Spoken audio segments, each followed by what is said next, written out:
Supreme Rice. Since the 1930s, supporting Louisiana farmers and communities throughout Louisiana. To find out more, go to supremerice.com. Live at lunch. You are looking live. Live at lunch. Live at lunch with Ott and Hanny on 104.5 ESPN, Baton Rouge. What the hell's going on out here? Now, here's Jimmy Ott and Charles Hannegriff. For some reason or another, you sound a little taller on radio. Is it live? Is it live? Is it live? From Rufino's on Highland Road, welcome to the Friday edition. Lock of the Week Friday, presented by Tex Morris at Edward Jones Investments, 104.5 ESPN Baton Rouge. Charles Hannegriff along with former Tiger Richard Dixon. And Jimmy Ott will be with us in the second hour and third hours of today's show. Lots of picks coming from our panel, our experts in Vegas. Glad that you're with us today. LSU and Vanderbilt early tomorrow morning. Rich, how you doing? Doing good. Big win last night. The Lions. I forgot to ask. 5-2. Beat a little rival of ours. Okay. It was a good win. All right. Kids are happy. Go to school and talk about trash today. Okay. Let me. Here's how I rate. For those that don't know what we're talking about, Coach Dixon here with his son and their flag football team. I judge. They play on Thursday nights. We always judge them when they get here on three things. First of all, did you win the game? That was good. Okay. Second thing, did any other coaches get mad at you? No, I was well behaved. Okay. And did your wife get mad at you when you got home because of something? Maybe a little bit. Okay.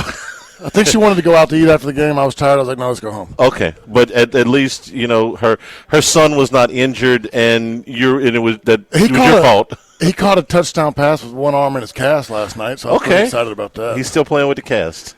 She's letting you get away with that? It's about him. It's about the kid. Yeah, right. I got it. He's crying if I don't put him in. Okay, well, hey, I love the enthusiasm. You can't hurt it any worse. It's flag football. He'll be all right.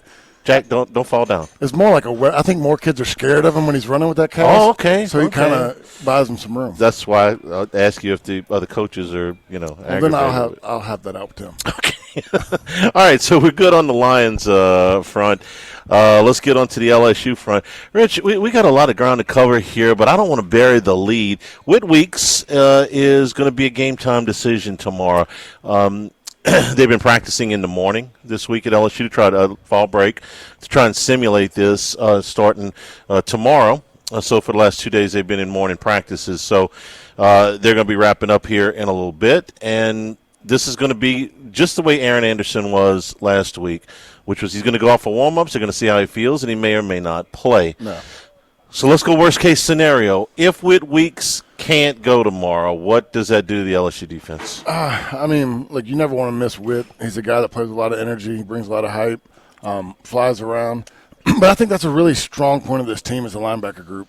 You got Keys that can play. You got the other Weeks. You got Perkins. You got the younger Weeks. They got a lot of options. I don't think it's a dramatic fall-off. But, of course, you never want to lose a guy like Whit.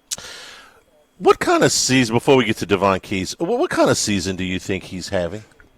Average. I don't think it's been the explosion that we all thought he'd have. But I also think that it's because Perkins has elevated his game. Keys has elevated his game. His brother has elevated his game. There's been so much guys around him. Because last year, you think about it, you had a couple freshmen. You had Perkins hurt. And Weeks had to make every play. He was the superstar out there. He was the guy that flashed. He didn't have equal talent on either side of him. This year, I think he's surrounded by a little bit more talent. I tend to agree. I would say, if you ask me for my impression of Whit Weeks this season, I would tell you that he has been solid but not spectacular.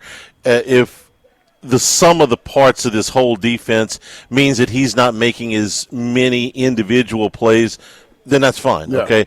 If he looked like individually he was better last year, I'm in 100% agreement with you. It was out of necessity. So if maybe we're noticing him a little bit less for individual plays, but it's for the benefit of the whole defense, then that's fine.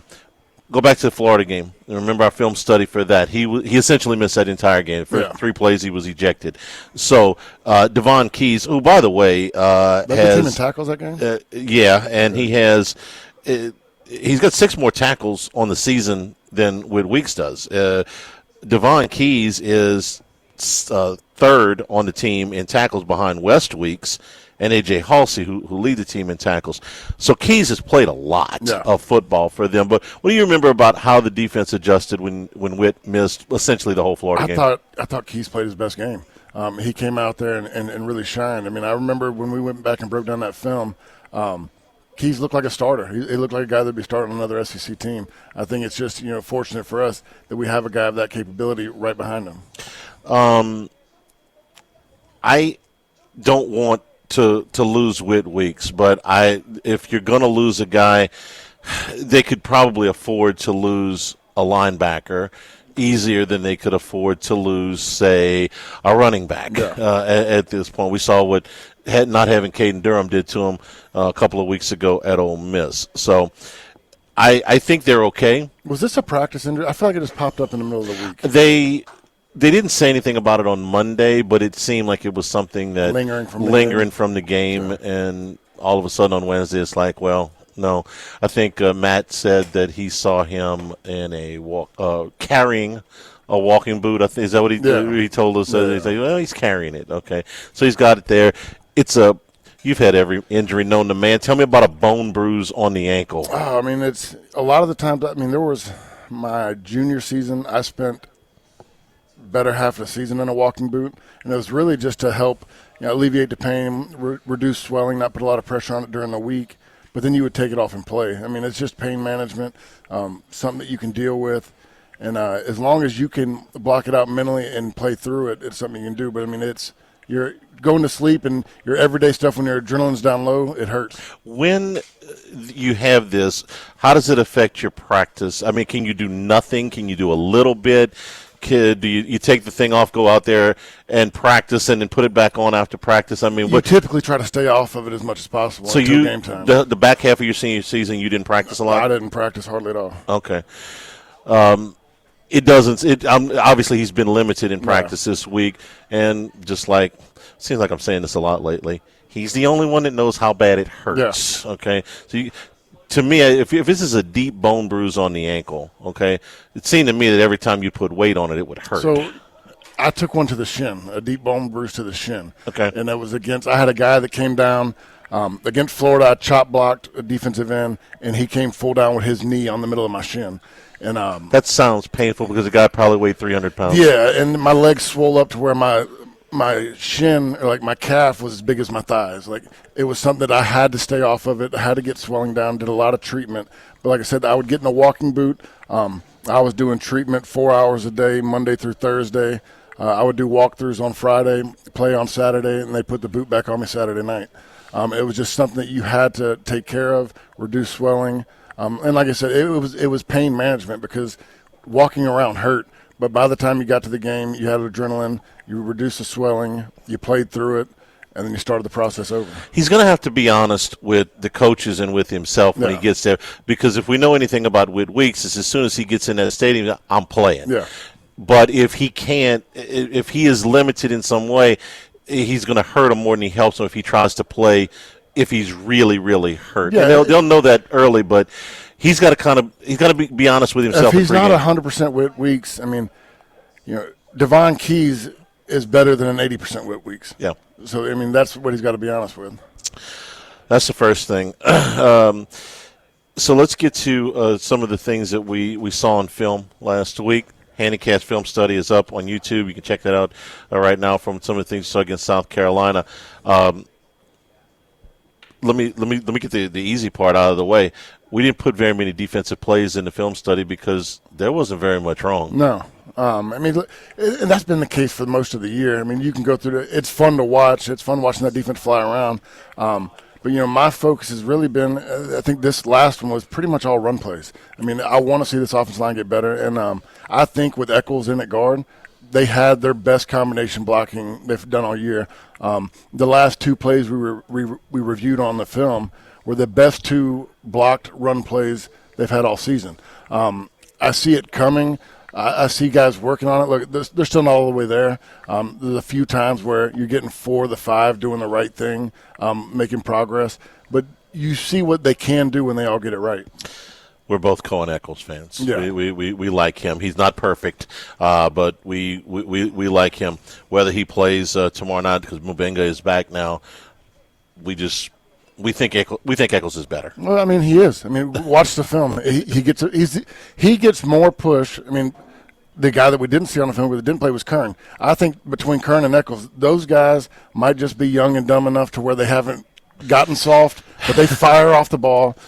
They get the most push. It's taken us half a year. We've gotten one of them in the lineup. If we speak it into existence, It might maybe by be the the time we second get to one. November. They contained Lenore Sellers. He ran, it was a wild stat that they 22 came up times for with. 19 yards or 19 yards for 22 times? Well, yeah, that was the official stats. The amount of ground he actually like covered. 800 something. Yeah, he ran between 800 and 900 yards to make 19 yards. Yeah. He can be a low. We were concerned about that last week. It's like, listen, especially on third down, this guy can be a problem. What did they do? How much spy work did you see, or was this just a very good up front? I think that up front they contained well. Patrick Payton, we went and reviewed a couple of the plays where he sets the edge, didn't allow him to get outside, and then you had your backers that were shedding blocks and keeping their eyes on him. I just think it was a well performed defense. I mean, well executed. I tell you who we need to single out because I thought he played very well last week, and it was from the very first play. He's kind of been a forgotten guy. Jacobian Guillory. Oh, yeah. Jacobian Guillory, 6th year, has certainly seen, persevered. The injury last year. We were able to recover that fumble because of him. Yes. He was a guy that, You go ahead and describe the play because it's one of the first ones up there. Yeah, Lenore Sellers fumbles the ball. Okay, nobody made him fumble the ball, but it's one of those where the quarterback typically just falls right on it. You get the second down, second and 11. But because of his explosion and knocking the guard back into Lenore Sellers to where he could not get to the ball was dropped and he exploded out the ball, hit the guard 3, 4, 5 yards in the backfield and allowed us to pick up the ball. I mean, it was a key play in the game. Go watch the film, please. If he you like good up. physical line play, Jacobian Guillory just absolutely whips him right there, and because of that, they get the turnover. This is the first offensive play from scrimmage for South Carolina. That was really good. So I like the kid because he has gone through a lot. He's persevered. I like the guys that stick to it, and then they get the reward. He looks lighter to me, and I think that's helping him explode. He's moving better. He just looks more athletic than I've seen him in years previous. Yeah, he was a big factor in there.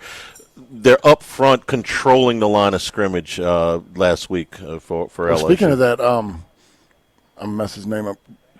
Gooden. God, I've said Goodwin all year long. Yeah. Is he okay? I knew the collarbone. No, he's probably going to be out tomorrow. He's doubtful, so I'm not expecting him to play. He's been very active. He's had a terrific season. Awesome. Yeah. I'm not expecting him to play tomorrow. We're here at Ruffino's. The restaurant opens at 11 o'clock. You know what I like, Rich, when they hand me the specials menu, and I get to the top with the appetizers, and the very first one, I was like, okay, I know what I'm getting. The filet tips, beef tenderloin strips, sautéed and flash fried with the roasted garlic aioli. That's coming here as soon as and then the hot crab dip, seasoned with Creole spices, jumbo lump blue crab.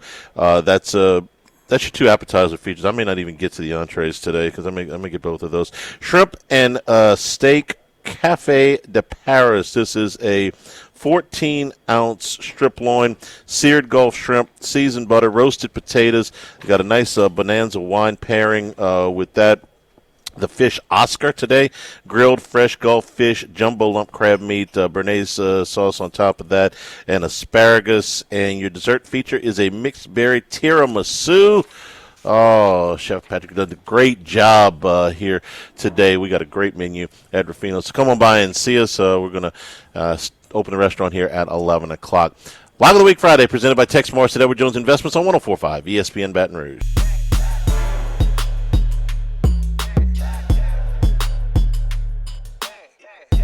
It's Lock of the Week Friday, presented by Tex Morris of Edward Jones Investments. Now, back to Live at Lunch from Ruffino's on Highland Road on 104.5 ESPN Baton Rouge.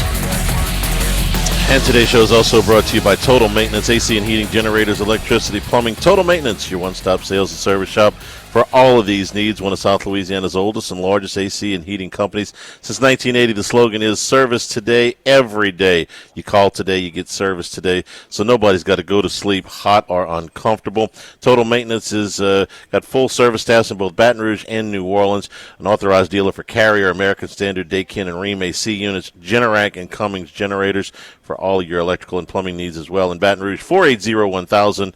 In New Orleans, 841-3300. Service today, every day at Total Maintenance. When we looked at the film, Rich, last week, LSU ran for 168 yards. Encouraging to me, and we had both of these. We had some successful runs on the film, and we had some that didn't work out on the film. What I was most happy about, we said this in the post game, LSU kept after it. Yeah. Half of the runs went for 3 yards or less, including I got to be honest with you. So the first play of the game, Durham gets stuffed. 3-yard loss. I'm like, we may not see another running play for 30 minutes. No. They kept after it, and it started to pay some dividends. So we talked a touch about Eccles. We think Eccles helped. What else did you see? It was to me, it was the center. It was both guards in the center. They got a lot of push up the middle. Thompson played well. Moore and Eccles. I mean, look, Davis.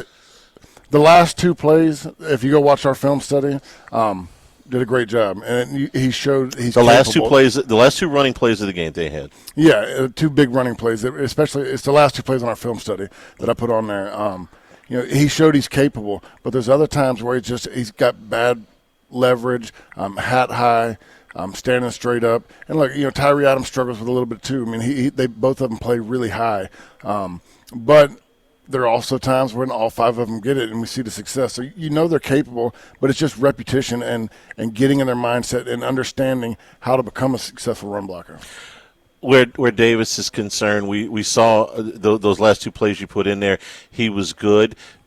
Is he making progress? Do you like him better? We like Kern better, okay? Yeah. But so let's get off of that because they don't. They like Davis better. So let's talk about him for a second. You seeing some improvement here? For the first 70% of that film study, no. I mean, I was furious. I mean, to me, it was bad. But then later in the game, he made some blocks and showed that he can do it. So, yeah, I see that it's possible, and I don't know if it's him getting – I don't know if they made adjustments on the sideline. They kind of jumped his butt, told him, what he was doing, and refocused him in on technique and the fundamentals of run blocking. But I saw first time I've seen that he's capable of doing it. The loop stunts that they have seen over and over and over again that they were having a hard time with earlier in the season. We saw them pick a couple of these up and pass them off a little bit better. They're definitely getting better at that. I mean, they should. They've been seeing it for 7 weeks. Everybody's tried to do it on them. I don't remember as much to the right side of the line, but I saw Eccles and Adams pass them off very well. Saw a couple. It didn't hurt us in that game. And Eccles and Adams haven't played a ton next to each other, so the communication there I thought was good. What about getting to the second level? Yeah, that's Moore and Eccles did a great job with it. Thompson, there was one that I wanted to get mad at Thompson, but after I rewatched it, he was definitely held by the defensive tackle. You see him get spun around, and that was the only one I felt like he missed. But, to me, it all started with the three guys in the middle. Those guys are playing really well, played really well in the pass game. They're very good at passing off to one another when they have the interior combo blocks, and that's where, that's a positive sign when you are running up the middle. I mean, they can get you 1 or 2 yards. So they made some progress. Is it perfect? No. Does it need some more work? Yes. But the Juwan Johnson run, you said, in all 6 games, half of a season, was the best run block play that they've had all season because they did it perfect. It's the first time it was a perfectly executed play. I mean, it's all 11 receivers getting down the field, making blocks, getting in front of people. All 5 up front had a hat on a hat. The patience by Juwan Johnson. I mean, it was I give him 100% on the play. If Gordy Rush is listening up in Nashville right now, he's going to be so excited. You said hat on a hat. It's his favorite, favorite thing to say when we're talking about line play. You get a hat on a hat. I'd put that play. I think I'd show it every film session for the rest of the year. Say, this is what we want. See how good you can do Yeah. when everybody's focused and everybody's got good technique. This is what we can do. And I said, next thing, Juwan, don't let the monkey jump on your back. Finish that play. Go get you a touchdown. Yeah. You see him just, it happens. You going to say the guy had the angle on him or no, not really? I just want to see what Just get one bust big it. touchdown Yeah, and bust it. I got it. All right. I want to see make those guys quit. Here's your favorite part of this, which is biggest game so far of Trey'Dez Green's career. There was one early in the game. I think it was on the first drive after LSU got the turnover. He drifted again. This is a play that we saw him back in the Clemson game. He goes to sit down. You describe it. You're going to do better it's than just, me. it's the one that I really remember. I think it wasn't Clemson. It might have been Ole Miss. We call it a sticks play. It was a third and. Well, he actually did it in both games. Yeah, I think. Yeah. 3rd and 7, 3rd and 6, and you get to the sticks. And you turn around, you sit down. I mean, when you drift and you're falling backward, that's half the time there's an interception that people are going to yell at the quarterback that is on the receiver. You're giving up ground that it tricks the quarterback. And there's times where he hasn't sat in the zone. He's been moving. But that's something he's just got to learn and be comfortable with and be on the same page, because I think maybe that's why Nussmeier kind of went away from him in a few games. We talked about not seeing the production. Well, he also he missed the injury, one or two. He missed almost all of the Louisiana Tech game. He got hurt early. But what I thought they did really well in this game is, they were running drag routes with him, getting him moving, getting him in space. I mean, he's such a freak. The one-on-one in the end, there's nothing you can do about it when he runs that route. He's a guy that's got to be featured, and you've got to design the plays around him. So he makes a misread where he's drifting.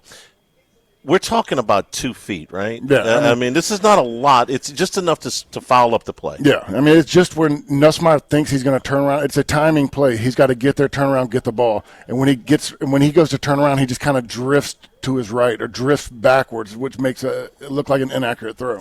He also did something that you pointed out in the film that I love, okay, because this is one of the little nuances of the game. This is what veteran receivers do that's very, very subtle. He basically runs a rub off the umpire in the center of the field. Yeah. And go ahead. No, it's just when you were later in your career, you understand you're looking for every advantage to get open. It doesn't matter if it's a linebacker that's not paying attention on the other side, but you kind of adjust your routes to help create space. And he's running that deep over him. I think it's in the first half. He catches the ball down around the 10 or 7-yard line. Going into the north end He's zone. got the deep judge, and he runs right off the umpire's butt, and it bumps the guy covering him man-to-man, and he gets a separation. You think he did it on purpose? I hope he did it on purpose. Yes, because it's savvy. Let him have it. He did that one on purpose. I think he is very rapidly going from when he went out in the Louisiana Tech game. Braylon Moore and Green both went out in the first half very early. In fact, Moore was the very first play. I said at the time, I said, Green's a luxury. Moore is a necessity because the drop off at center, they had to arrange some things there. I don't think Green's a luxury anymore. I think he's got to be one of the focal points because none of the receivers, and maybe this is a little bit because Nussmeier has not been able to throw the ball down the field, especially with Anderson out the last couple of weeks. None of them have broken out. Yeah. None of them have gotten to the point where it's like, man, look, this is going to be the focus of all year coverage. Green might be. Well, he's going to be a necessity, and I think it's going to help hit the deep ball. Safeties are going to have to play over the top of him. They're going to have to, put a lot more focus on him. So if you got a safety that's looking for Green and he's running an intermediate route across the middle in that 10 to 20 yard zone where his focus is on Green just a little bit, that allows a Chris Hilton to get deep. That allows Barron Moore to get past him. It makes the safeties have to focus not only on the 18-yard intermediate route versus the guy going deep. My favorite formation at the moment is the star, which is the 4 receivers to one side and Green to the other side. Go back. We had 4 tight ends on that play. You want to take the opportunity to complain about that for a second? Because they're not really tight ends. But let's just say the eligible receivers for LSU, just I don't want to get you aggravated. The star, they ran it against Clemson for the touchdown. Okay, explain what they did here because This is called, you call it the exploding star. Yeah, they so explode to the star. And this is what we call when it's a major shift. Everybody's moving. They come in with 4 tight ends technically in like a goal line jumbo package, set to where everybody knows. We called it jumbo, giant power.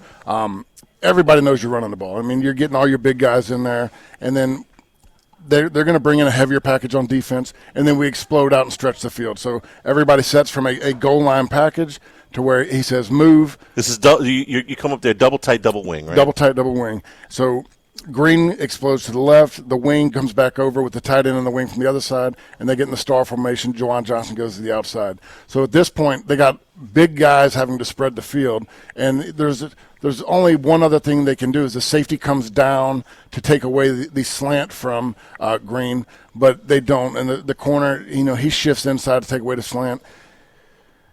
This is not much. He was 6 foot tall, and you got a 6'7" guy. I mean, it's a win-win as long as you throw a good ball.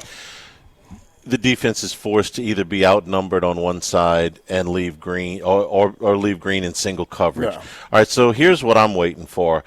People are going to see this on film. They're going to put 2 people on Green, and they're going to match up numbers on the other side, and they're going to leave the middle exposed. I think Ole Miss, it wasn't the star, but Ole Miss did this once when LSU was in the red zone. They basically left the middle of the field wide open. They are daring the quarterback to run at this point.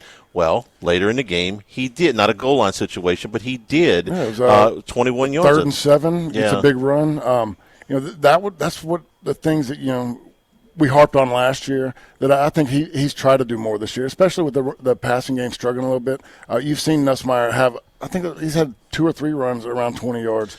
I know 2 for sure, but that's one where everything kind of gets busted up. There's a gap in the middle, and he didn't hesitate. He took off running and got the first down. I'm not for them designing any runs for Nussmeier. Maybe, once every 3 games a naked bootleg if you think you got him fooled. Certainly the RPOs, there's no R where he's concerned. But if teams are going to do what Ole Miss did in that situation, which is vacate the middle, you have to do this. I mean, if there is nobody in there, or if you've got 5-on-4, or like we saw against LSU, against the Ole Miss, 5-on-3, you have to do that, because if you don't, they're going to actually have a fair fight on the outside, and you don't want that. You don't want them to be able to double cover Green and have 4-on-4 on the other side, and they say, we'll just leave the middle open because they're not going to do that anyway. You got to make them respect that. You have to, and in my mindset, if they want to start playing that way and leaving it, same personnel run the same play. Let Nussmeier go out into the star. And then you got Juwan Johnson sitting right there. They're gonna, when they see the shift, they're not going to think about who's at quarterback. If they've already made this decision to we're going to bracket them, play double, we're going to go to the outside and leave the middle open. So you see it once or twice. The next time, you're not giving Nuss the ball. But, right. I mean, you're going to get the middle of the field open, and it's too late for them to make the decision. Do you remember where he lined up when Johnson took the direct snap? He went to wide receiver. He was? Yes. Okay. So it's part of the system So that they've already thought of that. Okay, that's good. We're here at Ruffino's. We're also brought to you by Coastal Capital Advisors. Coastal Capital has done a great job for me over the years, because when it comes to retirement, your situation is unique. Whatever time in your life it is, no matter what your age, what your income level, they're tailor-make a plan. They're going to get to know you. They're going to get to know what your goals are, what you're trying to achieve as you work towards retirement. Your full-service advisors at CoastalCapitalADV.com. CoastalCapitalADV.com. Member FINRA SIPC. We'll take a break, come back with more. Richard Dixon here with us at Ruffino's 104.5 ESPN Baton Rouge.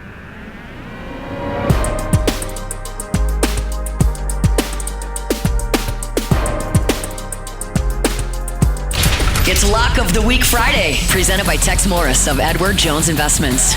Now, back to Live at Lunch from Ruffino's on Highland Road on 104.5 ESPN Baton Rouge. Today's show is also brought to you by the Morris Insurance Group. If you've got those hard-to-insure items for your hunters, your fishermen, for your duck camps, for your fishing camps, especially if you're down in the coastal areas, flood insurance, Morris Insurance Agency urges you to look again if you think these things are out of your price range, or if you're not going to be able to secure proper insurance on your boats, on your trailers, on your RVs, on your tractors, on your motorcycles, all your big boy toys at the Morris Insurance Group. You can get a quote, morris-ig.com, or you can call at 225-201-0007, 201-0007. Ask for Buzzy Hydell. He will help you out. The Morris Insurance Group, also for auto, homeowners, and commercial insurance. Rich, let's talk about Vanderbilt. And everything starts and finishes with Diego Pavia. The numbers up front are better this year than they were a year ago. They are better in the trenches. I personally have been more impressed with Vanderbilt in the loss to Alabama than I was in any of the 5 wins. They kind of overwhelmed some people in the non-conference portion of their schedule, and they got a break when Sellers had to go out of the game at South Carolina. But they played Alabama in Tuscaloosa. Everybody's pretty much at full strength, and they're going to the fourth quarter in a 1-score game. So they turned the ball over twice in the red zone. Otherwise, this could have come down at the very end. And the final score was a little bit misleading. Alabama tacked a late touchdown. So this was a close game, and this tells me that they're more physical, that they are better up front, maybe than any Vanderbilt team we've seen. I feel like they're a very mature team. You don't see a lot of mistakes. I mean, Pavia, when you play that style of game, some things get away from you, and I think both of the turnovers were on him against Alabama, if I remember correctly. And I remember going back and forth with that game, and it was tied up, into the fourth quarter. It got away. Look, this is going to be a tough game for LSU. I think that Vanderbilt is very good. It's one that I'm a little bit worried about because the energy that he's brought to that team. These guys, it's not the old Vanderbilt where you could see in those guys' faces that you were going to beat their ass, and they knew it. Everybody knew it. They didn't want to be out there. I mean, those games were easy. Now it's these guys have confidence. They're playing well. They're playing with the best teams out there, and they're feeling good about themselves. They are the favorite in this game, and I got to tell you, just kind of a little informal survey. LSU fans, some of whom don't pay any attention to point spreads usually, they just they don't bet, they just watch the game, are flat out offended that LSU's an underdog here. I mean, but that's what Vegas is going to tell you. We execute in the red zone like we did last week, we lose. I mean, we cannot get down there and settle for field goals, not punch the ball inside the 10. I mean, we're going to have to stay with them because these guys aren't going to quit.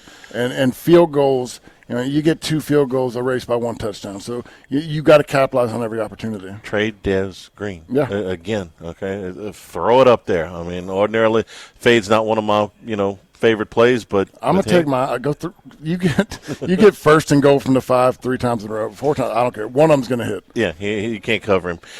Pavia, there's the stat that scares the hell out of me. It's kind of a combination stat. First of all, Pavia is the leading rusher for Vanderbilt at nearly 6 yards a carry. Now, some of this stuff is designed, but a lot of it's just him. And the other stat that goes hand in hand with them, and this is the one that bothers me the most, is Vanderbilt leads the Southeastern Conference in third down conversions. When they get into a third and anything manageable, Kelly's been talking about this all week, LSU's got to be good on first and second down because if it's 3rd and 4 or less, he's found more ways to pick it up, sometimes with his arms, sometimes with his legs, but he does this at least through half the season better than anybody in the conference. So he did a good job on Sellers last week. He's a whole different, type of runner. So what you going to do? This is where, to help the defense, the offense has to sustain drives, because he's going to make some third downs. He's going to keep, the ball going. He's going to keep the defense on the field. Are we going to have to make plays? Yes, but we also need our offense to stay on the field, sustain drives, give those guys a break, and then that way when they're fully ready and 100% ready to go to try to get the next stop. They want to put them – this is every game, but especially you want to put them in 3rd and long, okay, no. 3rd and medium to long. If they get into 3rd and 4 or less, they've got a great chance to make it. He looks nothing like the guy I'm about to talk about. He looks nothing like Tim Tebow, okay? They are completely different players. But when Tim Tebow was playing for Florida and it was 3rd and really 3 or less, I knew they were going to. I mean, Florida's third down conversion rate on 3 or less to go when Tebow was the quarterback, I think, was 117%. I mean, they never missed. For a lot of them. You know, and so the thing was, don't let them get into third and short, third and even manageable, and that's what this is. Well, he's a scrappy guy that can, like you said, he can run an RPO on a 3rd and 4 and has no problem putting his nose down and try to run over somebody. Or slipping by somebody. You know, this is a scrappy team that you're going to have to put him in passing situations. I am anxious for a good start in this game. I hate when we do that. Get off to a good start. Well, of course. But it's an 11 o'clock game. We should be way past what time of the game affecting you, but you were a player. You had a handful of these when you're used to playing games later in the day, and you got to be up for your pregame. When would you say, how many hours before kickoff did you really start to get into that mode where, okay, I'm into my game prep now? So you had pregame meal, I want to say, about 4 hours before kickoff. So that's going to put you 7 in the morning, eat breakfast. I'd say go back upstairs, get dressed. 2 hours before I was ready to roll. I mean, I wasn't being friendly, wasn't joking around. Now you're zoned in 2 hours before. I'm sitting there with the play sheet. You know, we used to get what we call a game test, and it was a stack of papers, just like a school test. And it was plays we were going to run versus defensive coverages, and you had to write it out, draw them all out, make sure you knew where everybody was going. I would get a new one because you had to turn one in on Friday night. You got graded Saturday morning. I'd ask for a new one Saturday after breakfast just to see something different, take a look at it. And but everybody's different. There's guys that like to relax and joke around, and they get ready differently. But for me, it was, by the time I came back down for meetings, we had about a 30-minute meeting before we got on the bus. We were ready to roll. All right, so if you're eating 4 hours before the game, what time are you getting up? Getting up 10 minutes before I got to eat. Okay. All right. I'm just trying to get an idea there. Their routine tomorrow morning. Their phones are going to ring, at 6:30. I mean, okay. We're not talking about a 5 a.m. wake-up call or anything like that. Okay. Get everybody in bed for a reasonable time, and they practiced at this time the last couple of days. So red zone, third down, these are the two things, I think. If you're asking me what stats do I want to see tomorrow, I want to see what LSU did in the red zone offensively, and I want to know what they held Vanderbilt to on third down. If they can hold Vanderbilt right at 58% of the time they're converting on third down, just under 58%. If LSU could hold them to somewhere in the area of, say, 40%. How many interceptions has Pavia thrown this year? 4. He's thrown 4. He's not a turnover machine by any stretch. You can get him every now and then. I wonder, like I said, I'm more impressed with what they did at Alabama because it showed me they could go toe-to-toe with a heavyweight, and Alabama's playing really well right now. Some of these other stats, though, I wonder if they've been – I don't wonder. I know they've been inflated. It's just a matter of how much. They beat Charleston Southern, who's a 1AA team, by 42 points. They beat Virginia Tech by 24 points. Tech has since fired their coach. They beat South Carolina by 24 points with Sellers out for the majority of that game. They beat Georgia State by 49 and Utah State by 20, where they gave up 35 points. So all of those games where they've got so strange to say this, they got the talent advantage. I think maybe not over South Carolina, but again the Sellers piece. So what have you say? Well, what have they really done? Are some of these numbers overblown? Well, when they go to Alabama, it doesn't look like that. But bottom line, they scored 14 points. Against Alabama. You can point to the South Carolina game and Sellers going out and them only allowing 7 points, but they still put up 31. We put up 20. I felt like I went to postgame saying we should have put up 41. And they should have. Yeah, there was a lot of opportunities out there. So this is I would say, look, LSU has the talent advantage, but I think that, when the way they play ball and the discipline they play with puts us at a pretty even playing field. They had almost no rushing attack outside of Pavia at Alabama. but they ran it for 7 yards a carry. Now, Pavia had 58 yards. They broke one long run. Alexander broke one long run, and that was it. Nothing else. But you look at it, and it's, okay, 7 yards a carry against Alabama. They weren't knocking it out 7 yards at a time. They got a 65-yard run and then some Pavia scrambles. So if they're that one-dimensional tomorrow in their running attack, if it's just him, then I think LSU can zero in and do a good job against him against the run. You can't have the one long bust. There was the one long bust, 65-yard run. You can't take it out, but that was the only thing that they had against Alabama. And we gave besides up one Pavia. long run last week. That was the only thing we gave up against South Carolina. One run. Yeah. Okay. You get one. That's it. No more than that. 1-1-1. We'll take a break, come back and wrap up hour number 1. We're also brought to you by Louisiana Health and Injury Centers, helping you deal with pain. Dr. Michael Goff and his staff. Man, look, sometimes my back was tightening up a little bit earlier this week. You get in, they will introduce you to a program that's going to work for you, going to target your problem areas, your back, your neck, muscle soreness, things that are keeping you from moving around as well as you want to. You're in some pain, or you're not getting a good night's sleep because of some of this stuff. Let them help you out. If you do need dry needling or electric nerve stimulation, cryo or ultrasound therapy, they'll be able to help you out there too. They're going to get you to feeling better. Airline Highway, Plank Road, Jefferson Highway, near Drusilla. Dr. Michael Goff, Louisiana Health and Injury Centers. Live at lunch, Live of the Week Friday, presented by Tex Morris at Edward Jones Investments on 104.5 ESPN Baton Rouge.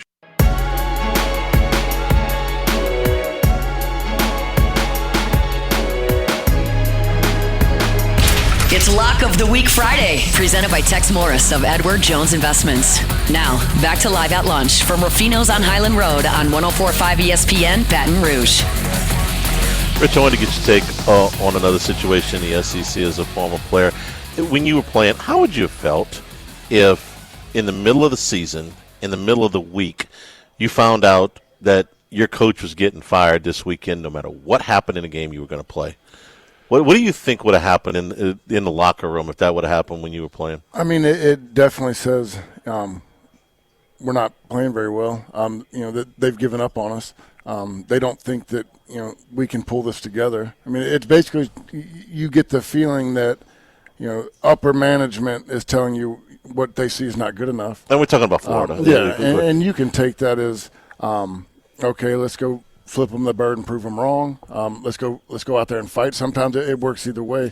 That would have happened when you were a captain. You're senior year. I mean, what do you? In a leadership role, what do you? We're probably talking trash to the AD. I mean, we're trying to get something going because no one wants to be told you're not good enough. Now, I don't know if you just don't have the respect for your coach and you've seen enough of it to where you don't respect the guy, then you're probably like, about time. And I don't think that's the case with Napier. I think the players still, like him. They like him, they respond to him.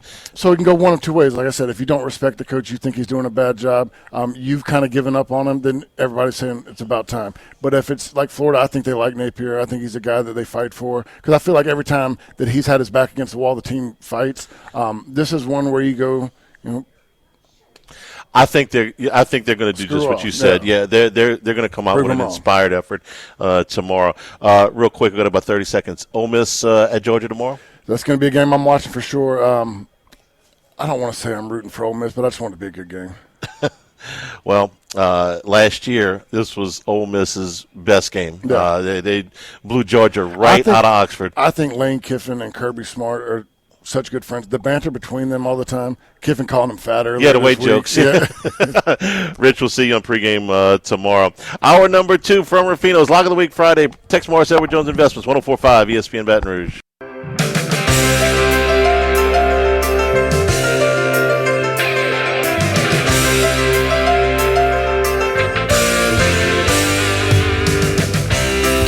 It's Lock of the Week Friday, presented by Tex Morris of Edward Jones Investments. Now, back to Live at Lunch from Rufino's on Highland Road on 104.5 ESPN Baton Rouge. Restaurant is open here at Rufino's. The bar is open. Barry is smiling and ready to serve. Jimmy, good morning. Good morning, sir. All right. Football Friday, getting ready for a big weekend in Southeastern. You too. Big weekend in the Southeastern Conference, but last night was fun, huh? They call it the Icy Hot Bowl with the two old quarterbacks. Two old men put on a show last night, huh? You thought Rogers played pretty good? I thought it was entertaining. I thought he played good. Yeah, but, I mean, we're looking at his numbers and trying to evaluate him. We said he was kind of middle of the pack. I think both defenses are pretty weak. I thought one of the interceptions was his fault. The other one, I thought, was first down too. Metcalf kind of quit on it. No, the one he just threw up. Yeah. It was first down, right? Was it early down? It was unnecessary. It was not third down, I could tell you that. One was on him. I thought the other one No, Flacco for coming over, short period of time. Second game, he did pick up his numbers in second half against Green Bay. Let's see. I don't have a whole lot of time. How about just I'm going to just zone in on one. That's a good idea. So how did Pittsburgh not play inside technique and take away the slam? How many times they throw a slant? And how the amount of man coverage they played, and Ramsey was overmatched. I mean, Ramsey had a great career, but at this point in his career, he's a little overmatched. He's not playing quarterback. Yeah. Where are Cincinnati's biggest financial resources being spent besides Burrow, who's out of the game? Okay, a wide receiver. Okay, they got $300 million worth of wide receivers out there, okay? It's almost like Flacco came in the building and said, if you guys are spending all the money, why don't we throw to them 33 targets to Chase and Higgins?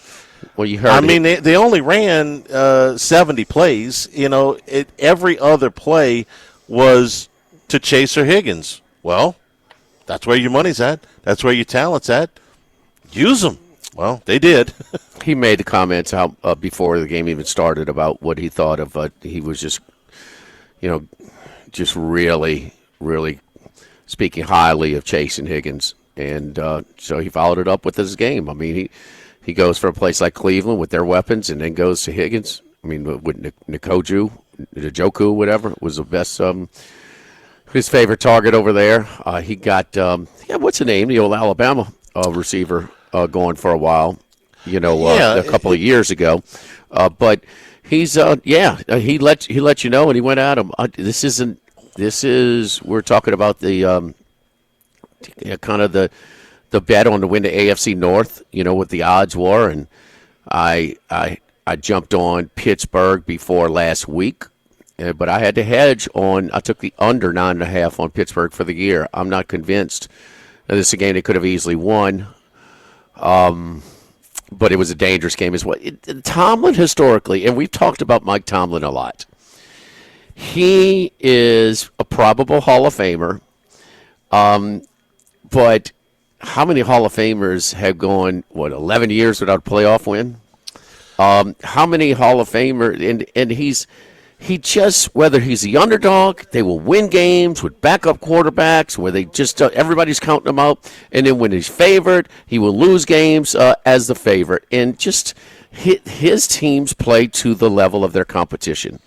And that's why I like Cincinnati in the points last night. You can give me 5.5, and I'll take the other side as well. But it's just uncanny how often this script happens with his teams, no matter what the roster. The biggest thing about this roster is they are getting much better quarterback play than they have, okay?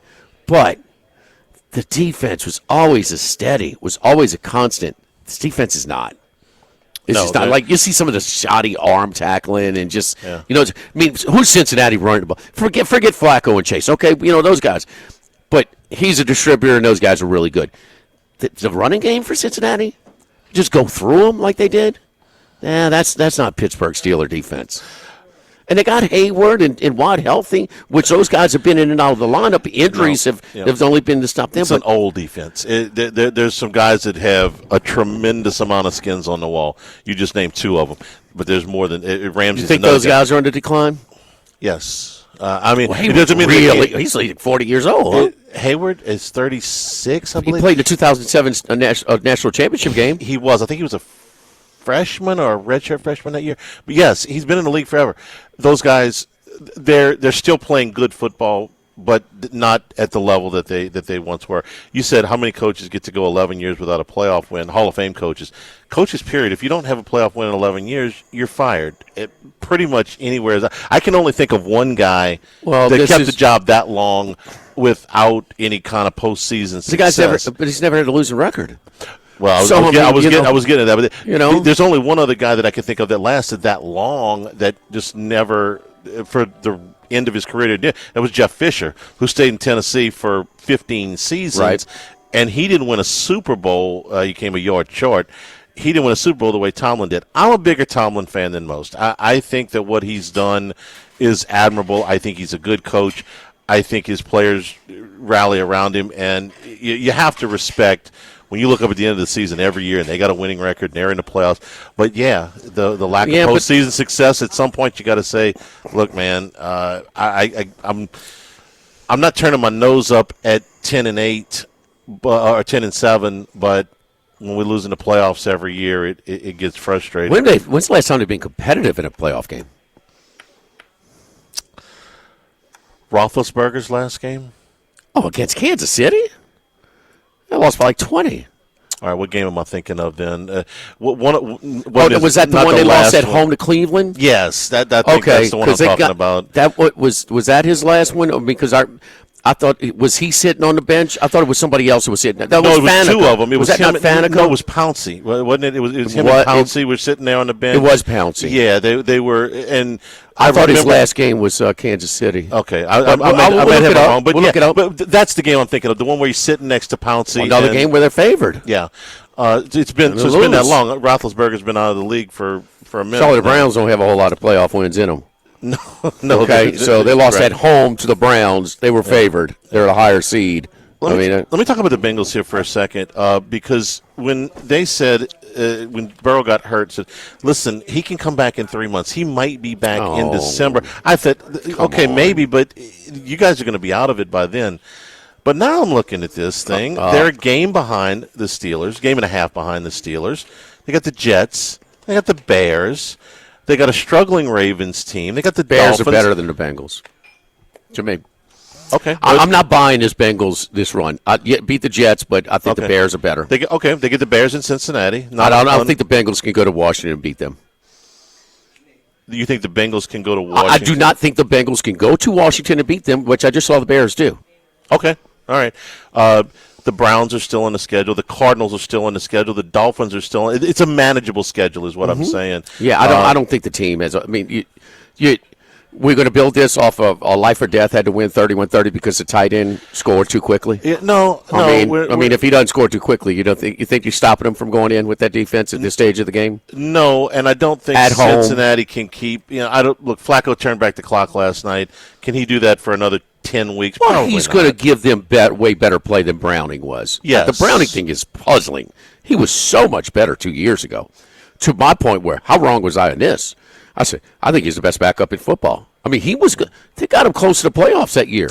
2 years ago. I mean, Burrow, this roster without Burrow should not be competing. And I'll still maintain that, okay? So Flacco might give you what Browning did 2 years ago. Might. Browning was very good 2 years ago. Okay, he might. But, man, there's way too many problems on this team. And all this because you won by 1 point on a Thursday night at home? No, I'm not buying it. But you're not alone. You're not alone. People looking at the schedule and say, I don't think. One last thing on that game. You watched the Hail Mary at the end? 69, 70 yards. The old man could still fling it, huh? 100%. I'm like, okay, I'm going to see. He got it there. Yeah. He got it there.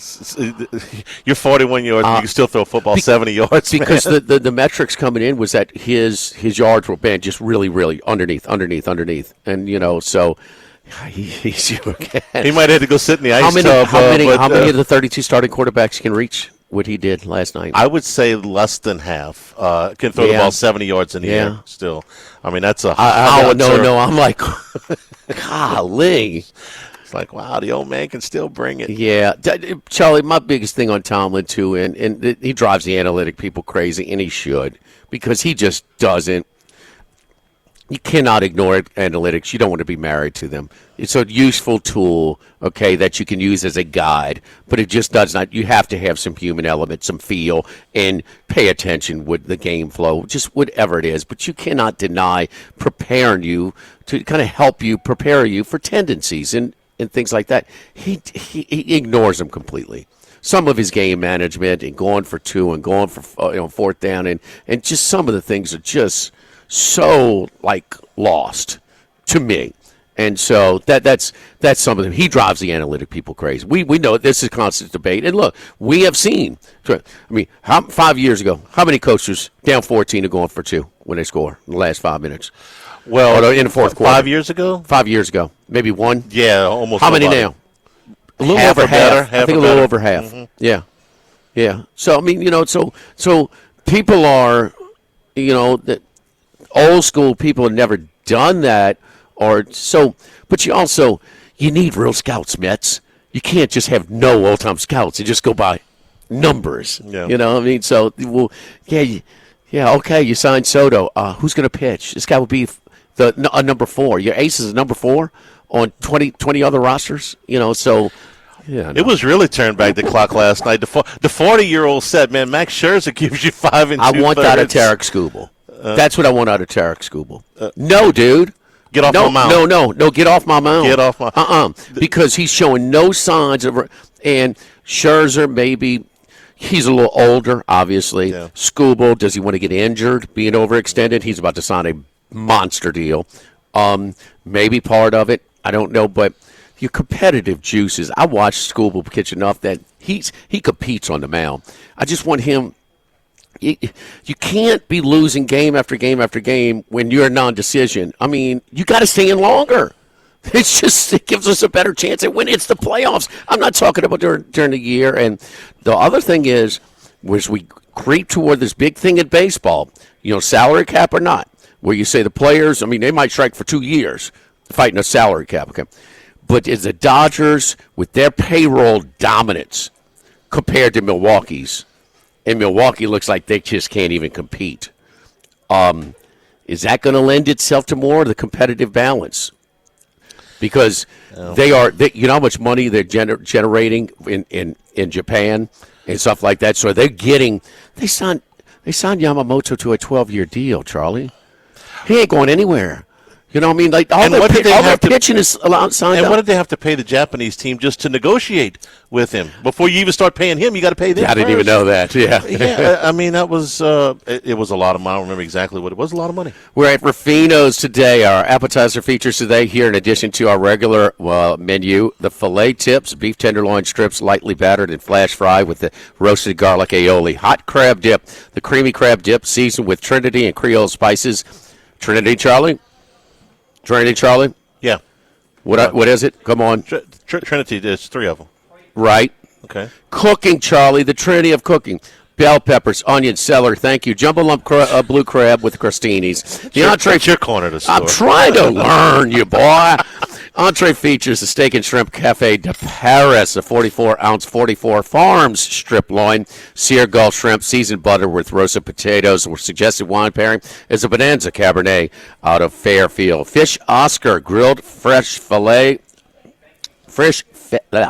grilled fresh Gulf fish. Boy, Miss Sarah's going to kill me on this one. Jumbo lump crab meat, béarnaise sauce with asparagus. Suggested wine pairing is a Peugeot Chardonnay out of Napa Valley. And our dessert feature today, the mixed berry tiramisu with chantilly cream, amaretto-soaked lady fingers. How about that? Live from Nashville. Boots on the ground. Yeah. Chris Massero, noted Nashville stomper, huh? He's tell him to go find Gordy and Matt. They're sending pictures. They're rolling around. There you go. There. Line of the week. Presented by Tex Morris at Edward Jones Investments from Rufino's 104.5 ESPN Baton Rouge.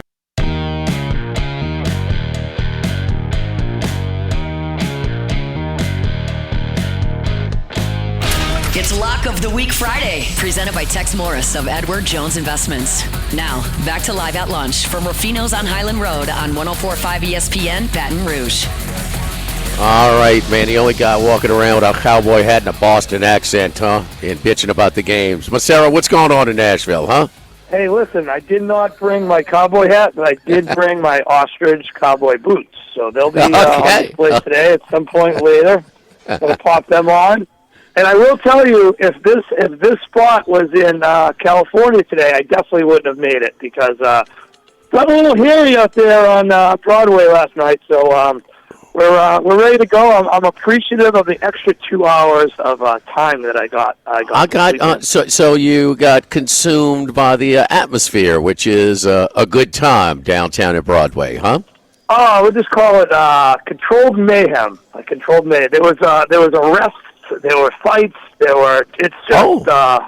It's a lot. It's a lot. Tell me you're a spectator, not a participant. Oh, total spectator. But okay. I mean, when you have the the authorities charging in through the side windows and hard tying people, we were at that hockey talk right on the corner there at Broadway, and it was definitely a hockey talk. I'll tell you that much. We got a wellness check on Gordy and Matt, right? They weren't in the middle of this. Did anybody talk to them this morning?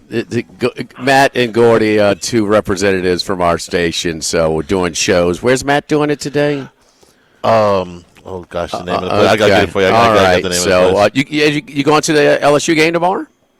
Yes, we'll be at the LSU game tomorrow. We paid for a tailgate that starts at 8 a.m. So apparently they set us up our own tent. We prepaid for the food, beers, everything. So just have to show up at 8. I guess that'll be the battle, getting there at 8 a.m. Who put that on? Is that LSU people? Well, a friend of mine called just to confirm that, before they had this, how they do the TBA for the start time. We were trying to figure out the whole game plan. Right. So he called in, and they mentioned that the guy that answered the phone apparently at Vanderbilt was just like, oh, you guys have access to a tailgate or whatever, and they said no, and he goes, well, if you're interested, we put on these things. They actually set the tent up for you, tables, chairs, the whole thing, ice, food, grill, everything, and they put it on for you, and you just prepay, and I guess we show up at 8 o'clock, and we're ready to go. There you go. All right, doing it in style, and then Patriots. You concerned about the spot for your Patriots? Third game in a row on the road here. It is a tough spot. NFL teams usually don't go on the road 3 straight, but I just think there's too many reasons to still like the Patriots. A, they're playing great. B, Tennessee's playing terrible. And usually you get that dead cat bounce with the coach that comes in, but I lived in San Diego long enough to know that Mike McCoy is not anything that inspires much. This guy was the most vanilla offensive play caller for the Chargers. A lot of conservative calls, a lot of punting on 4th and short. Just not a guy that I think is going to inspire much of a turnaround. I mean, I guess it can't be worse than Callahan. But I just think Vrabel coming back, the revenge factor, getting unceremoniously fired, and look what happened to that franchise since he's been gone. I don't know. I think this Patriots team, I really think they're going to pull it out, and they're in a great spot right now. I mentioned it before. I like them for the division. I like them for some future bets. And those things are looking pretty good right now. Just about 12 days ago, the Patriots were 13-1 to win the division. Drake May was 95-1 for MVP. Patriots are plus like 175 now, and Drake May is like 16 or 18-1 for MVP. So times change quickly in the NFL, and I think they're going to get it done Sunday. Maybe they don't cover 7.5 a lot, but I think they get the win. I got Vrabel to win. To win, coach an award. Let the awards. You just take what you get. Okay, you can't whine because you got to get into Von the pollsters. I think he's got a shot. Okay, second choice right now. I got him to win the division. They certainly have a shot. If they can sweep Buffalo later, that's a big deal later on in the season. Might determine whether or not they win the division. But also asking for a friend, Charlie, which I have a third survivor. New England is available to my friend Charlie here. It's scary going on the road, taking a road team and Survivor, but this year it's almost like the home field advantage just isn't the same. The Patriots are terrible at home. They've won like 3 or 4 games in the last 15 at home, so maybe they're better off staying on the road as long as they could be out here. So I think they get it done. I just don't think Vrabel's coming back to Tennessee. I'm sure all his players know. He was fired unceremoniously, and they're coming back to a team that's in total disarray and not exactly getting let's say it's not Bum Phillips ain't coming back to coach the the Tennessee Titans. So next year we're going to kick the damn door in. Love you blue, baby. Earl Campbell going Monday Night Football against the Dolphins, going 80 yards. Let's get to your college picks, your 5-pack. Who are we looking at, Chris? All right, I got a bunch of totals, and there were so many games I played. The numbers have moved a lot. I'm still going to give this one out. I like over Boston College, UConn. First game I played on Sunday, it was 55.5. It went all the way up to 59. It's at 58. But listen, BC is giving up 32 points. UConn scoring 32.6 points a game. They're averaging 6.3 yards a play. BC is 98th in yards per play, 5.9 on defense. They've given up a ridiculous amount of points in their last 5 games. 42, 30, 28, 48, 41. Boston College has given up 189 points in the last 5 games. Obviously, all 5 losses. I think UConn, I almost want to play UConn too, but everyone seems to be on UConn. So I'm just going to go with the over in this game. I think both teams kind of just have a big shootout in Boston tomorrow. Early start. BC's defense is terrible, but they can throw it a little bit as well. So I think there's a good chance for this game to go over. All right, over BC and UConn. We're using 57.5, which is available at our local shop here, DraftKings at the Queen, where we'll be this Sunday. Next. Yeah, I'm going to go to the local game here tomorrow, Vanderbilt, LSU. I have some bets on Vanderbilt money line, but I'm not as strong on it now. The line's coming down a little bit. Maybe some LSU money. It's tough to bet on Vanderbilt first time being a favorite. Everyone knows the stats in the SEC. Never been favored over LSU. But I am going to go to the total. I'm going to go under. I know it's. I played it at 49. I know it's at 48 now. You got LSU, the slowest running team in the country at seconds per play. They're 136 in the country, so absolute last. And if you throw out the Sisters of the Poor when they beat La Tech and Southeast Louisiana, the Tigers haven't topped 20 points. They had 17 versus Clemson, 20 versus Florida, 19 in their loss versus Ole Miss, and 20 versus South Carolina last week. So pretty crazy thinking that 2 years ago, the highest scoring team ever in the history of college football, now they can't even get 3 touchdowns on the board. But the defense is also solid, only giving up 12.2 yards to play, number 4 in the country. I think this is just a recipe for a really slow type of game, grind it out. Neither team's going to get many points, and it just seems like an easy under. Maybe I'm wrong here. I just don't see it. LSU hasn't given up many points at all. 10 points 4 times, 7 points once, and they gave up 24 and they only lost to Ole Miss. So I think Vandy's going to have trouble scoring. And LSU, their offense has been compromised all year. Nussmeier might be hurt again. I just think this is a recipe for a low-scoring, early morning kick, and it's just going to be a low-scoring game. I'm on the under. Yeah, to throw out FCS Southeastern, but the totals have come under for LSU under 28.5 by 28.5, 19.5, 17.5, 15.5, and 14.5. They're an under machine. Also, yes, he's hurt, and they did an arm strength meter. And this is a guy that easily top 5 arm in college football, 136 Division I teams. He's like of all the players who have thrown passes, 172 out of 176. So his injuries have forced him to go from one of the strongest arms in college football to one of the weakest. And now they're more of a commitment to run. Yes, they are an under team. Vanderbilt's very slow in pace of play as well. 118 and 124 snaps per game for those 2 teams. Who you got next? All right, another under. Let's go to Wisconsin, Ohio State. I'm not even sure what this number is. I played it at 42 on Sunday. I think we might be at 40.5 now.